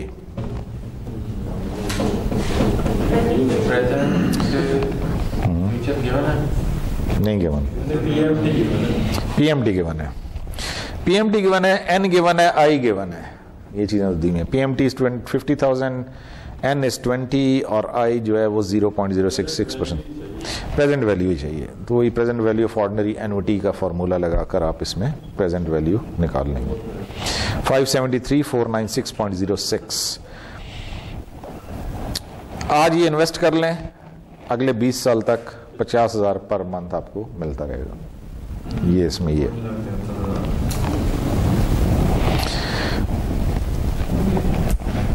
अच्छा, ये वही question है, सिर्फ इसमें एक word change हो गया, immediately, यानी present value of annuity due का फॉर्मूला। जो आंसर आया उसको 1.06 से मल्टीप्लाई कर लें तो बात बन जाएगी। सेम क्वेश्चन है, इसमें सिर्फ ड्यू का चक्कर था। बाकी next, your father has 500,000 and wants to retire. He expects to live for another 20 years and to be able to earn 8,000 on his invested funds. How much could he withdraw at the end of each of the next 20 years and end up with 0 in the account?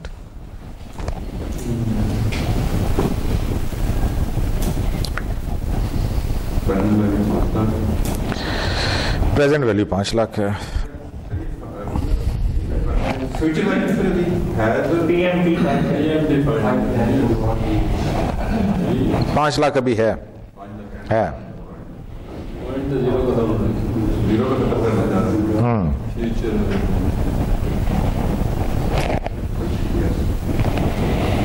Present value दी हुई है, N20 है, I8 है। Find out क्या करना है? PMT find out करना।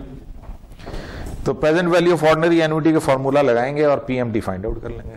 Present value of ordinary annuity का formula PMT missing है, बाकी सारी चीजें दी हुई हैं। तो ये आ जाता है 50,926.10।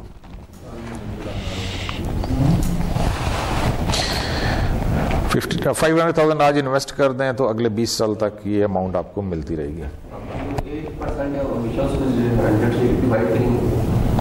जो अभी परसेंट, हाँ हाँ। तो अगर ये 10 हो तो उसको फिर 100 के साथ कर देंगे डिवाइडेड बाय 0.1, हाँ, जो भी परसेंट है उसको 100 से डिवाइड।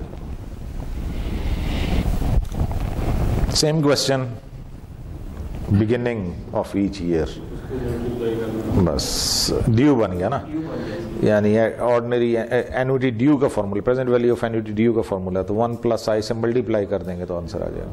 सर बिगिनिंग आ जाए, इमीडिएटली आ रही है, डे आ जाए तो ड्यू हो जाए। हाँ, इमीडिएटली, बिगिनिंग टुडे, वो सारा। Present value of an uneven cash flow at a rate of 8%, what is the present value of the following cash flow stream?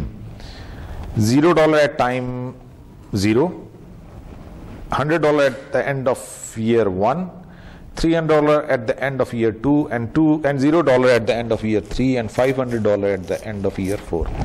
इसका टाइमलाइन बनाए ना, टाइमलाइन बनाए, फिर आपको और फाइंड आउट क्या करना है, इसकी प्रेजेंट वैल्यू निकालनी है। पहले इसकी टाइमलाइन बना लें। 0 1 2 3 4 टिक बन रहे हैं ऊपर, 0 1 2 3 4, ये टाइमलाइन तो इस तरह से बन जाएगी ना।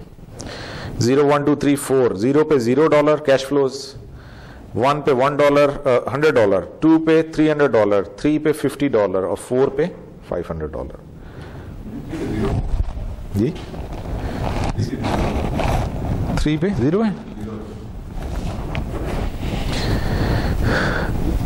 0 eight the end of year 3। अच्छा चलें फिर, अब फिर इसको चेंज कर लें, इसको 50 कर लें।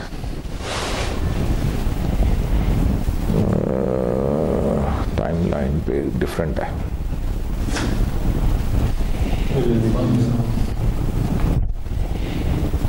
बंद ही हो गया।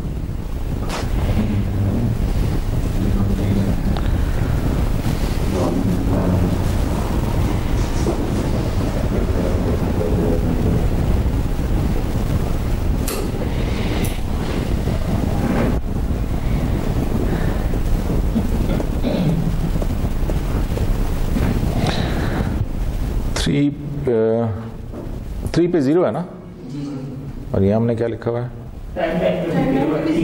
0 है, ठीक है, फिर सही है। मैं 50 कहाँ पढ़ रहा था। टाइमलाइन ठीक है, फिर तो यही टाइमलाइन है। 3 पे 0 है और 4 पे 500 है। अब करना ये होगा कि इसकी सबकी अलग अलग प्रेजेंट वैल्यू निकालनी पड़ेगी।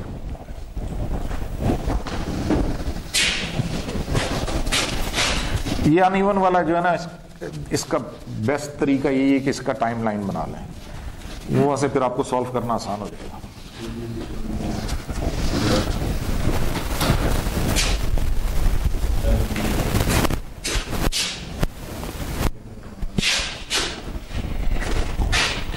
One, 2, 3, 4, 0, 1, 2, 3 और 4। 0 पे $0,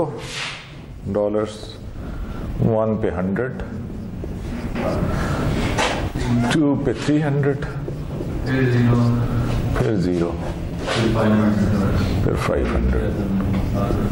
अच्छा, निकालना कि हमने प्रेजेंट वैल्यू, यानी इसकी वैल्यू टाइम 0 पे कितनी होगी, आज के हिसाब से टाइम वैल्यू निकालनी, और फिर जो आंसर आएगा उसको ऐड कर लेना। 0 तो 0 ही रहेगा, इसको तो कुछ कैलकुलेट करने की जरूरत।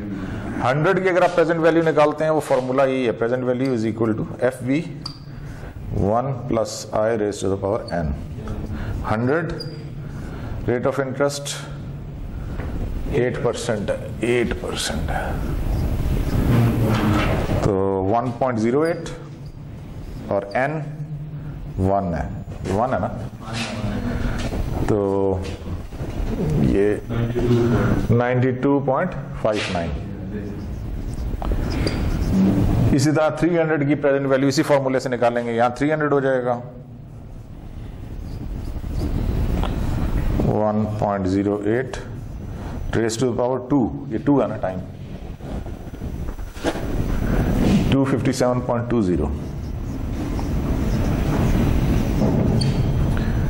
0 0 रहेगा, उसकी तो कोई कैलकुलेशन नहीं है। और 500 की 367.51, ये सारे ऐड कर लें तो इसकी प्रेजेंट वैल्यू निकल आएगी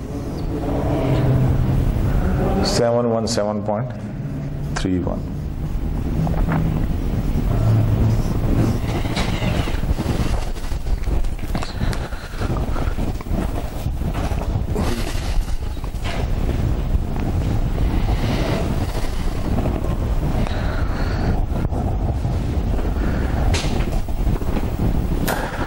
इसी टाइम इसी क्वेश्चन में सेम सिचुएशन में फ्यूचर वैल्यू निकालनी है। यही अनइवन कैश फ्लो है, इसकी फ्यूचर वैल्यू निकालनी है।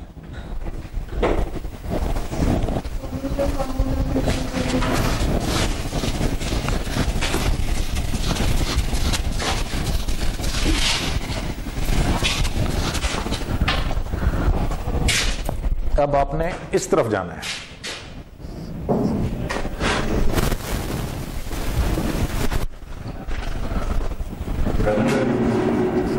ये सारी इनको हम प्रेजेंट वैल्यू कंसिडर करेंगे और इनकी फ्यूचर वैल्यू निकालनी है। 0 की तो 0 रह जाएगी। 300 की future value is equal to present value 1 plus I raise to the power n। Present value है 300, 1.08, 1 प्लस आई, n कितना है? 2 होगा। हाँ जी, इधर से काउंट करना ना, ये 1 है, ये 2 है, ठीक है, इस तरफ से जाना है। ये इधर से करना, वरना ये गलत है। अभी अगले वाले में चेंज होगा ना, फिर वो आप 1 नहीं लेंगे, 3 लेंगे। ये 2 तो 2 ही है, लेकिन अगले वाले में चेंज होगा।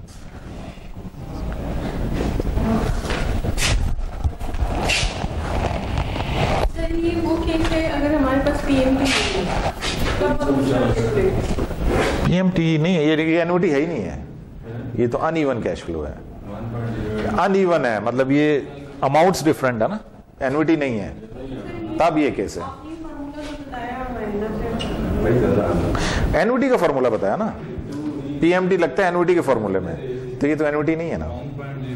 जिसमें हम n मल्टीप्लाई बाय m करते हैं वो है compounding, annual, semi annual, quarterly compounding तब करते हैं। इसमें कुछ ये तो सेम, ये सिंपल फॉर्मूला है, वही प्रेजेंट वैल्यू और फ्यूचर वैल्यू का लम सम वाला।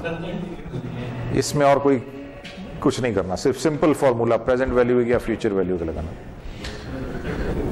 300 की फ्यूचर वैल्यू बन जाएगी 350।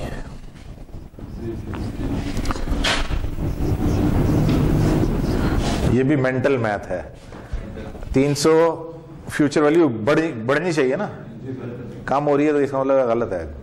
ये सिंपल देखने से पता चल रहा है 350 होनी चाहिए। 100 की फ्यूचर वैल्यू 126 हो जाएगी, बढ़ेगी। 0 की 0 रहेगी। इन सारों को ऐड करना है। 975.89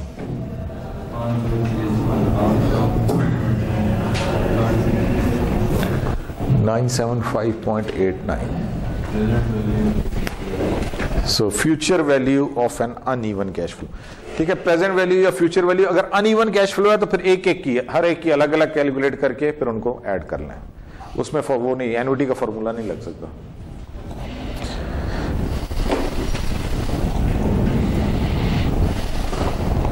वैसे तो थोड़ा लेंथी होगा, लेकिन वो एनओटी कैलकुलेट करने के लिए वो भी अलग अलग करते हैं तो बिल्कुल हो सकती है। लेकिन अगर वो अभी वो था ना जिसने 20 साल में शुरू किया और 65 साल में, तो फिर 3 घंटे आप वो 65 साल ही कैलकुलेट करते रहेंगे।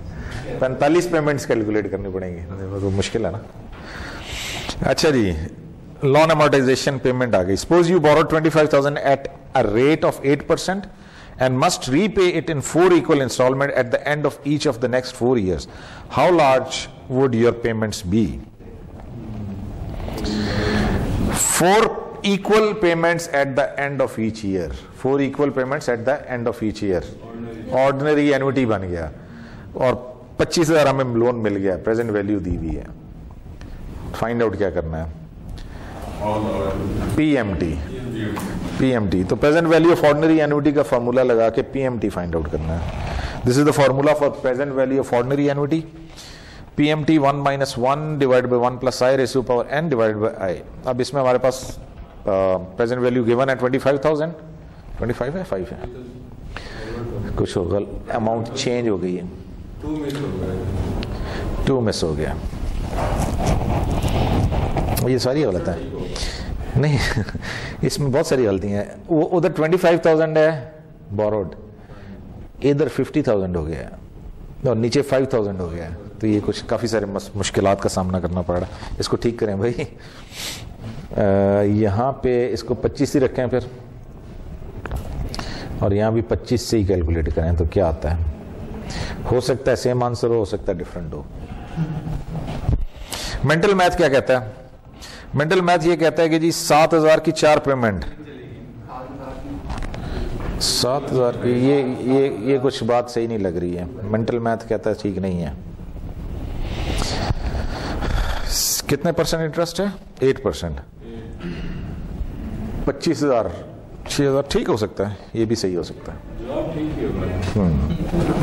हो सकता है, सही कह रहे हैं, क्योंकि 6,000 बनती है ना वैसे, अगर आप देखें 4 पेमेंट्स में डिवाइड कर लेना 25, 6,000 समथिंग, उस पर इंटरेस्ट भी तो लगना है, तो ये अमाउंट 7 से 8,000 के बीच में है तो हजम हो जाता, तो ये 7,500 मुझे लगता है ठीक ही होगा। करके देख लें वैसे, बावजूद इसके कि हमने 2 जगह अमाउंट गलत लिखी हुई थी, लेकिन आंसर ठीक ही है। 25,000 से ही कैलकुलेट हुआ है। क्या बात की आपने?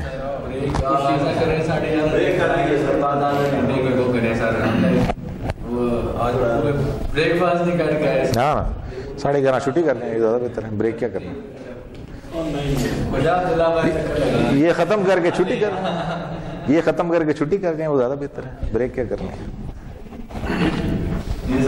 हाँ नाश्ता आराम से करें जाके, नो टेंशन। अच्छा जी, कंफर्म करेंगे तो आगे चलेंगे ना जी। कोई कर रहा है सॉल्व? मुझे तो ठीक लग रहा है वैसे, लेकिन आंसर आएगा तो फिर ही चलेंगे आगे। उसका डाउट इसलिए हो गया कि वहाँ 5,000 था, ऊपर 50 था और पीछे 25 था, तो पता नहीं है, हो सकता है कि कैलकुलेशन में गड़बड़ेशन ना होगी वो। मेंटल मैथ के हिसाब से तो ठीक है। 28, 7,500, 28, 15, 30,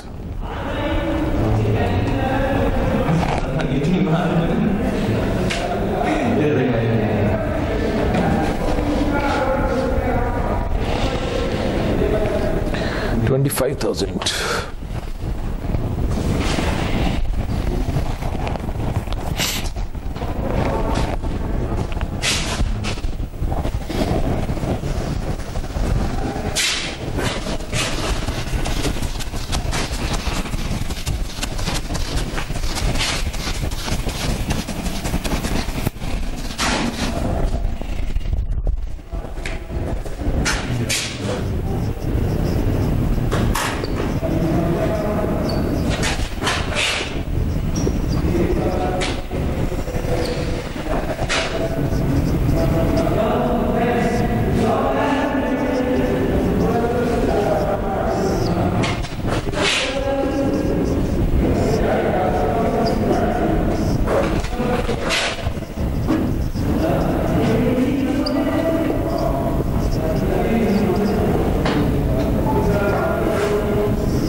हुआ जी किसी का आंसर?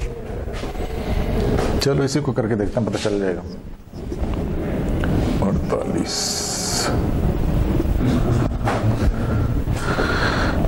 अच्छा जी, इंटरेस्ट कितना हो जाएगा? 8%। इस पे कैलकुलेट करना है। 25,000 का 8%।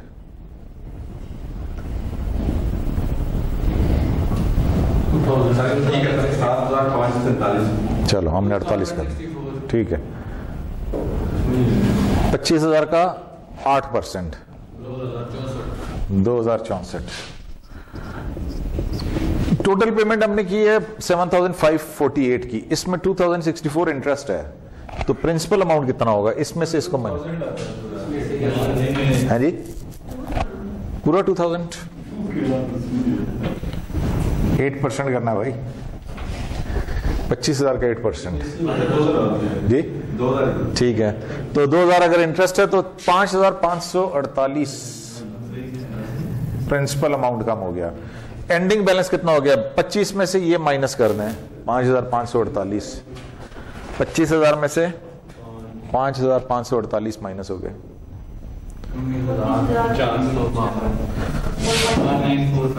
452। अब अगला हमारा ये आ गया बैलेंस 19,400,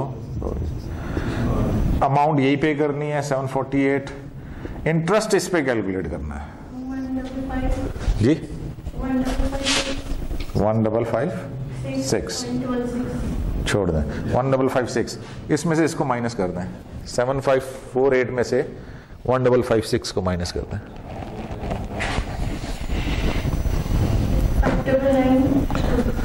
5,992। बैलेंस कितना रह गया, इसमें से माइनस करना है 19,452 में से 5,992 माइनस करना,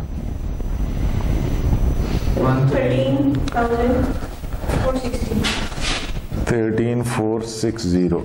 अब ये हमारा ओपनिंग बैलेंस हो गया 13,460, अमाउंट सेम है 7,548, इसमें से इंटरेस्ट, अब इस पे इंटरेस्ट कैलकुलेट करना 1077 करना है, चले 7,548 में से माइनस करना है 1077,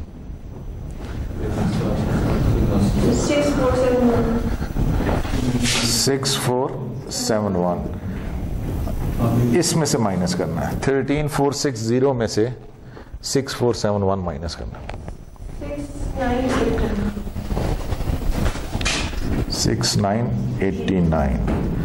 6989 ओपनिंग हो जाएगा, 7,548 टोटल पेमेंट करनी है, इसका 8%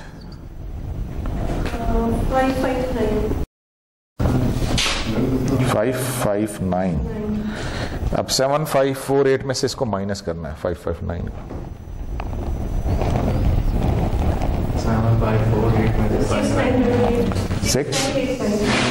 6989 हो एग्जैक्ट आ गया, जबरदस्त हो गया, एंडिंग बैलेंस 0 हो गया। 4 पेमेंट्स हो गई क्या? अच्छा हमने यहाँ से स्टार्ट किया ना, ये 1 है, 1 2 3 और ये 4, फिर तो सही आ गया ना। अब अगर हम इसको ऐड करें तो हमारी टोटल पेमेंट्स आ जाएंगी 7,548 इंटू 4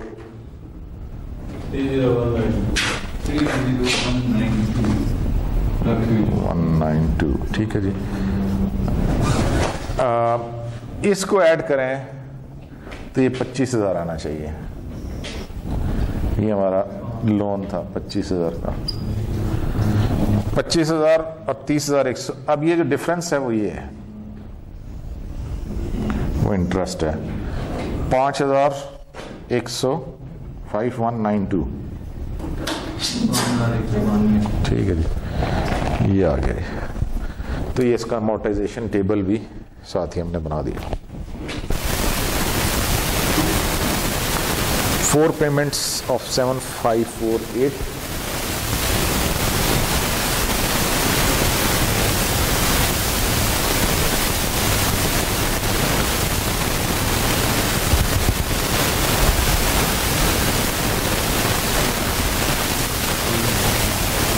ठीक है। इस तरह से क्वेश्चन बन सकता है कि जी आपने उसका EMT भी निकालना और फिर उसका टेबल भी।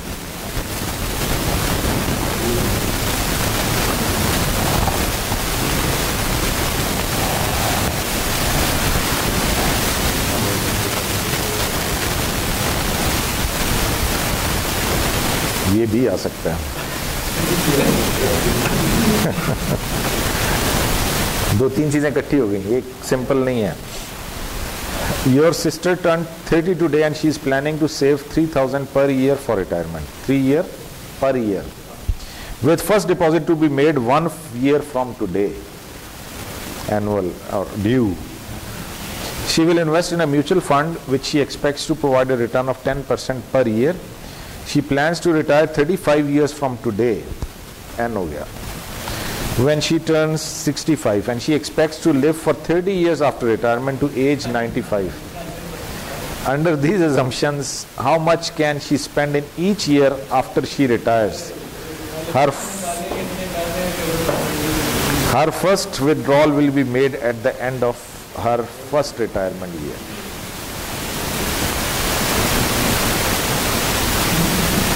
दो स्टेप्स वाला क्वेश्चन है ना, सिंगल स्टेप वाला नहीं है।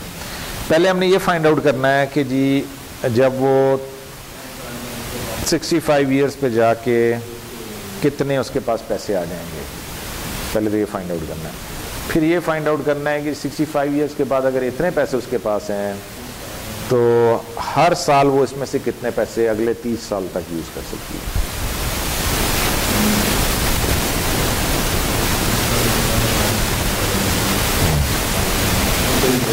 प्लानिंग है ना, ये तो प्लानिंग है, प्लानिंग अल्लाह ही जाने पूरी होती है नहीं, लेकिन वो अपनी तरफ से उसने ये प्लानिंग की है जी कि 95 ईयर्स तक मेरी ये कैश फ्लोज इस तरह से चलेंगे।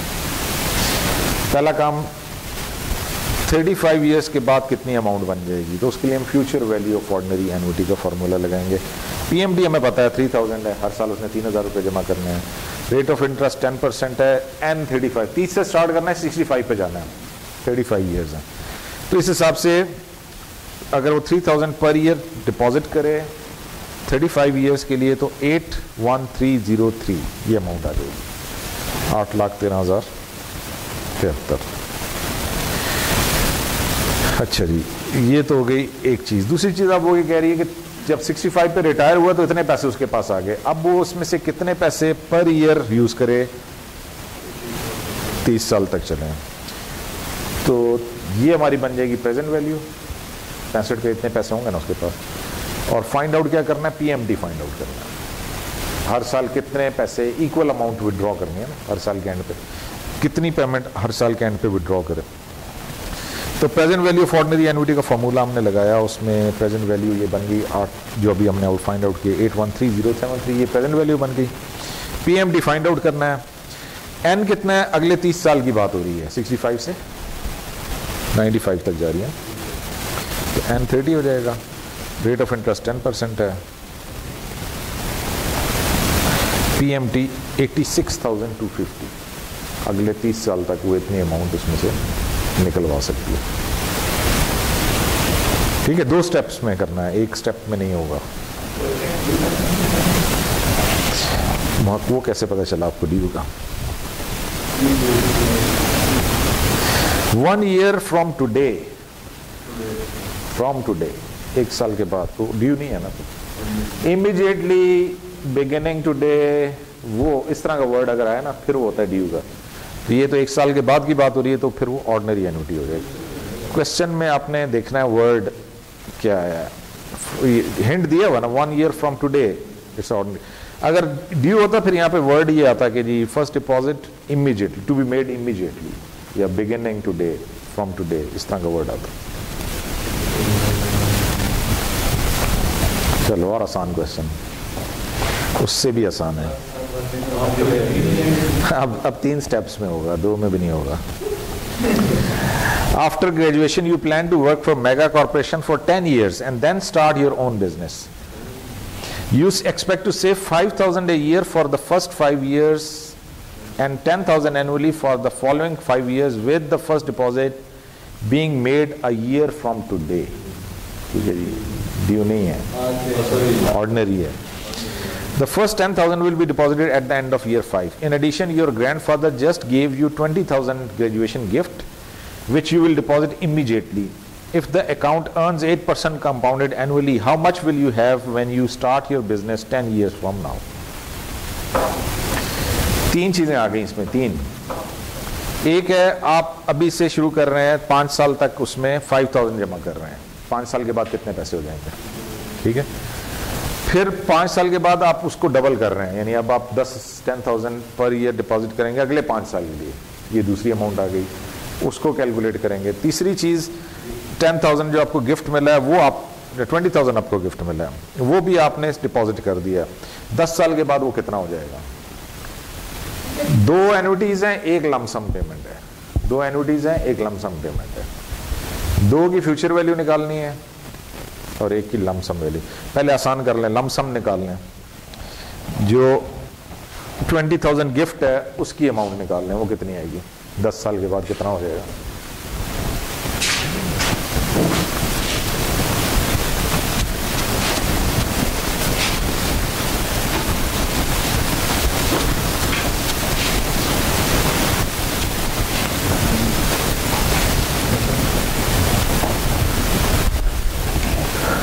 क्वेश्चन नंबर 14 है,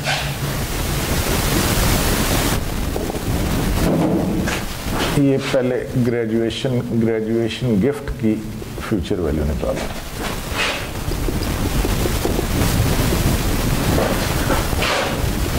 future value is equal to present value 1 plus i raise to the power n। Present value है 20,000, गिफ्ट जो मिला है 20,000 का मिला है।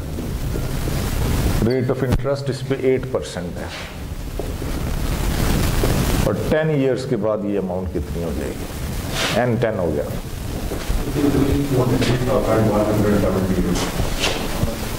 178 ये, हाँ जी 148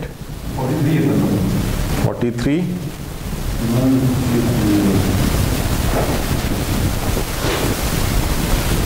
बयान नहीं मिल रहे भाई, 178 ये हो गया ए, एक चीज हो गई। दूसरा first savings of $5,000 for 5 years। अगली चीज ये आ गई, इसकी फ्यूचर वैल्यू निकालनी है। Future value of ordinary annuity है, क्या फॉर्मूला है, PMT. Future value of ordinary annuity का फॉर्मूला देखना है।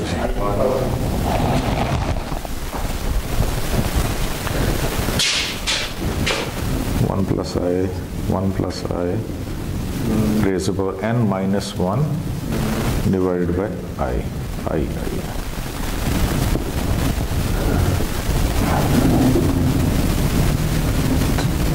5,000 PMT 5,000 है। इस पे रेट ऑफ इंटरेस्ट कितना था,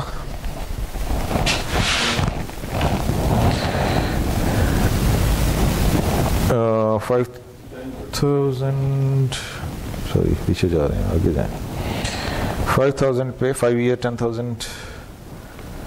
अच्छा, सब पे रेट ऑफ इंटरेस्ट 8% ही है, 10 ईयर, इसके अलावा तो कोई नहीं दिया हुआ ना, 8% ही है। 1.085 माइनस 1 डिवाइडेड बाय 0.08। पहले इसको सॉल्व कर लें, जो आंसर आएगा उसको 5,000 से मल्टीप्लाई कर लें।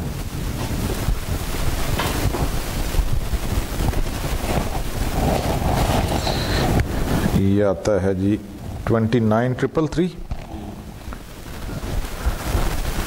29,333। अच्छा, ये 5 साल तक उसने सेव किया, लेकिन उसने निकलवाया तो नहीं है ना, ये पैसा विड्रॉ नहीं किया, ये भी अकाउंट में है। तो 5 साल के बाद ये कितना हो जाएगा, ये अमाउंट भी, इसकी भी फ्यूचर वैल्यू निकालनी है आफ्टर 5 years, क्योंकि पैसा तो उसने नहीं निकलवाया, ये तो बैंक में पड़ा हुआ। इस पे भी 8% मिलेगा। तो फ्यूचर वैल्यू का वही formula is equal to PV 1 plus I raise to power n। Present value ये है 29,333, 1.08, 5 साल, अगले 5 साल के बाद ये अमाउंट कितनी हो जाएगी, 43,100। ये बन जाएगी 43,100। ये हमारे पास डी आ गया, दूसरी अमाउंट आ गई 43,100। तीसरी second savings, second savings of $10,000 for 5 years। अगले 5 साल बढ़ा दिया ना उसने सेविंग्स।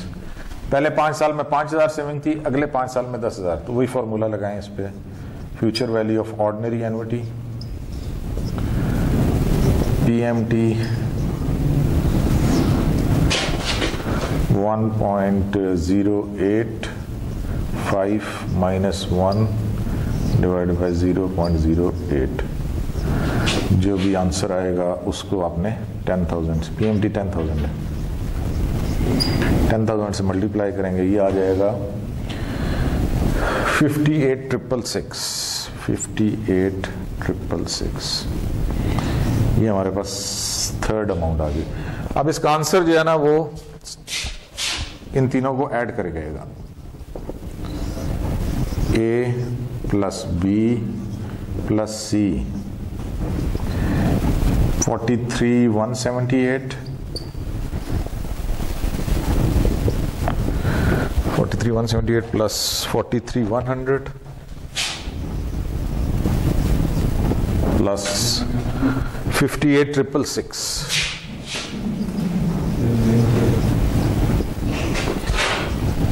तीनों को ऐड कर लें 144,944।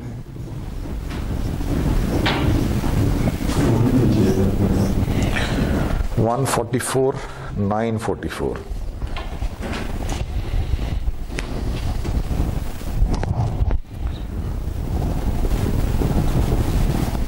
ठीक है, 3 इसमें अमाउंट थी ना। एक गिफ्ट था वो 20,000 का था, उस पे 8% इंटरेस्ट मिला। दूसरा उसने 5,000 सेव किए फॉर 5 years, उस पे 8% वो एन्युटी हो गई। और दूसरी उसने 10,000 अगले 5 साल के लिए सेव किया, उस पे भी 8% इंटरेस्ट है। तो टोटल उसके पास 10 साल के बाद जो अमाउंट होगी 144,944। चलें जी, last question. Loan amortization, repayment of principal. Your company has taken out a 1-year installment loan for 100,000. Monthly payments on the loan will be 8,978 due at the end of each month. What percentage of the third monthly payment will go towards the repayment of the principal?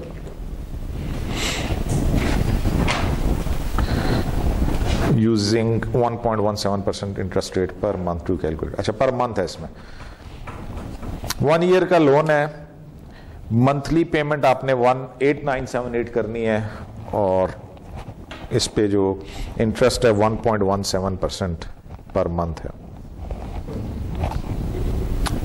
Find out क्या करना है कि जो कह रहा है तीसरी instalment उसने दी है, थर्ड इंस्टॉलमेंट, उसमें कितना अमाउंट जो है वो उसके लोन का था। थर्ड इंस्टॉलमेंट में what percentage of third monthly installment will go toward the repayment of principal. वो जो मैंने टेबल बनाया था उसमें हर इंस्टॉलमेंट 2 हिस्सों में डिवाइड होती है ना, इंटरेस्ट और रिडक्शन इन प्रिंसिपल। ये कह रहा है जो तीसरी इंस्टॉलमेंट थी उसमें रिडक्शन इन प्रिंसिपल कितने परसेंट थी। इसका मतलब टेबल बनाना पड़ेगा। बना लें फिर इसे खुशी। ये टाइप की क्वेश्चन था। किस टाइप? इस टाइप के आएंगे, एक आध हो सकता है, ए ग्रेड और बाकियों में डिफरेंस। टेबल भी आएगा और ये वाला भी आएगा, मतलब एक से ज्यादा क्वेश्चन आ सकता है। एक से ज्यादा क्वेश्चन हो सकता है। 25 नंबर का ना फाइन मिड टर्म, 25 नंबर तो 10 नंबर का क्वेश्चन हो सकता है जिसके 2 पार्ट हो। हाँ, ऐसे हो सकते हैं। चलो जी, बनाओ जरा इसका टेबल, ताकि ये आंसर इसका निकालना ना, ये टेबल के बगैर नहीं निकल सकता ना। इसके थर्ड इंस्टॉलमेंट बनाएंगे, मतलब पूरा नहीं बनाना, 12 मंथ्स का नहीं बनाना, सिर्फ 3 इंस्टॉलमेंट्स पहले 3 महीने के बना लें, उसमें ही आंसर निकल आएगा आपका। इसने पूछा ये कि थर्ड इंस्टॉलमेंट जो आपने पे की है उसमें से कितना परसेंटेज में निकालना है। परसेंटेज वो पहले अमाउंट निकालना है, वो परसेंट में निकल आएगा।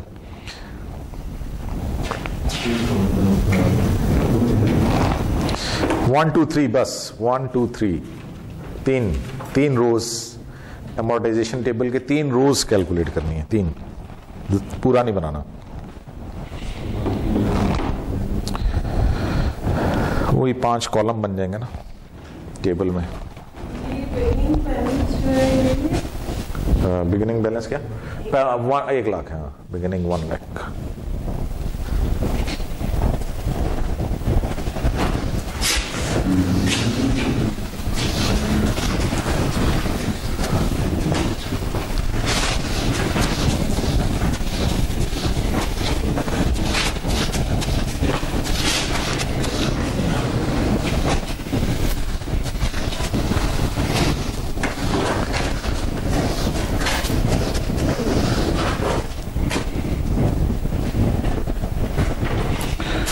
So number 15.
Eight, 9, 7, 8.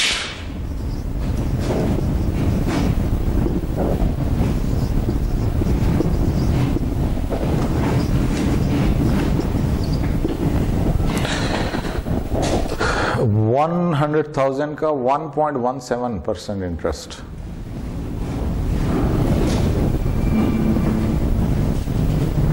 %1.17%। 1100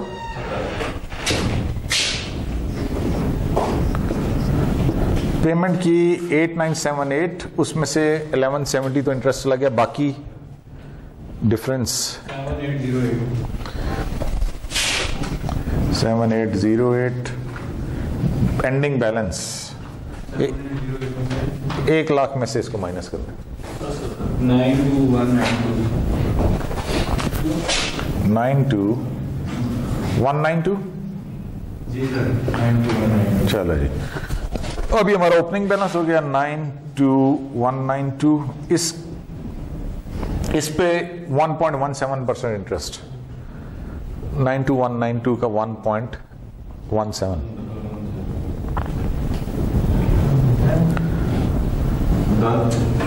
एक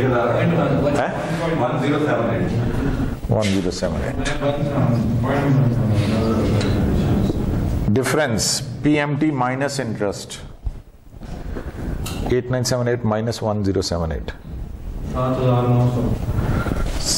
7900 बैलेंस इसमें से 92192 में से 7900 minus 84292 84292 is the opening balance here. 84292 इसमें से सॉरी पीएमटी हमारा 8978 है, इंटरेस्ट इसका इसका निकालना 986 ठीक हो गया। और इन दोनों का डिफरेंस 8978 माइनस 986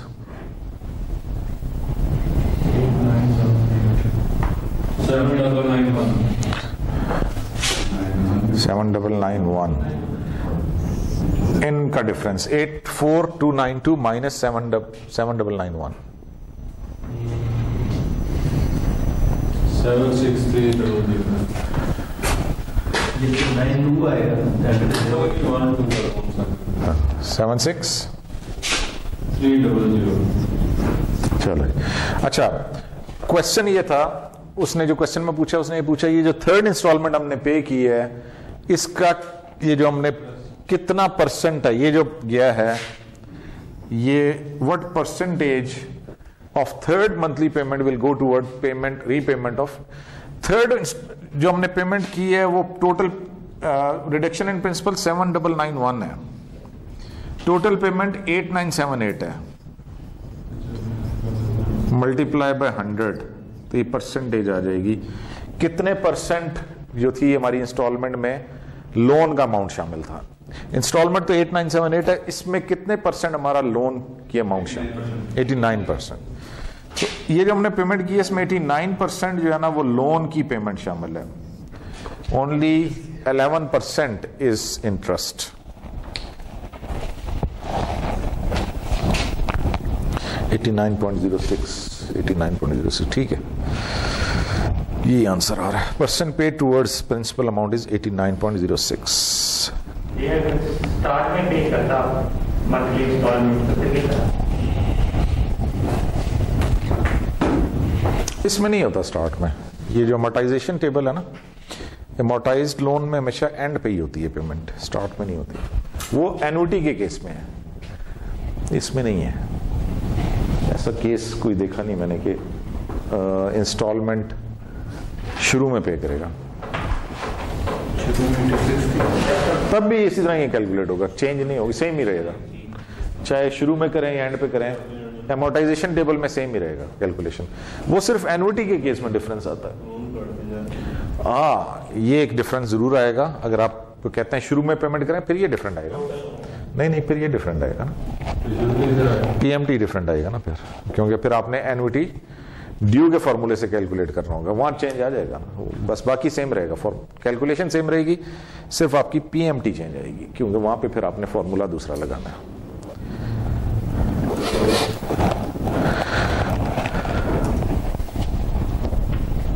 चलो जी, that's all for today, chapter पूरा कर दिया है। हाँ शेयर नहीं किया, मैं कर ये शेयर कर देता हूँ।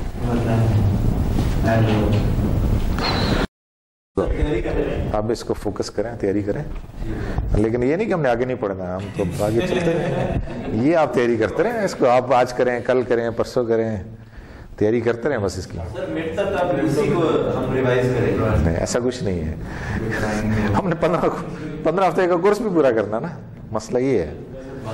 मिड के बाद मिड के अब हमारा आज 5वां हफ्ता है, 2 हफ्ते हमारे जाया हो जाएंगे, कोर्स पूरा नहीं होगा।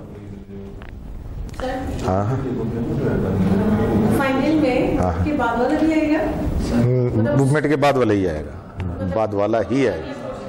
हाँ यानी यहाँ तक कहानी खत्म होगी ना मिड में, फिर मिड के बाद वाली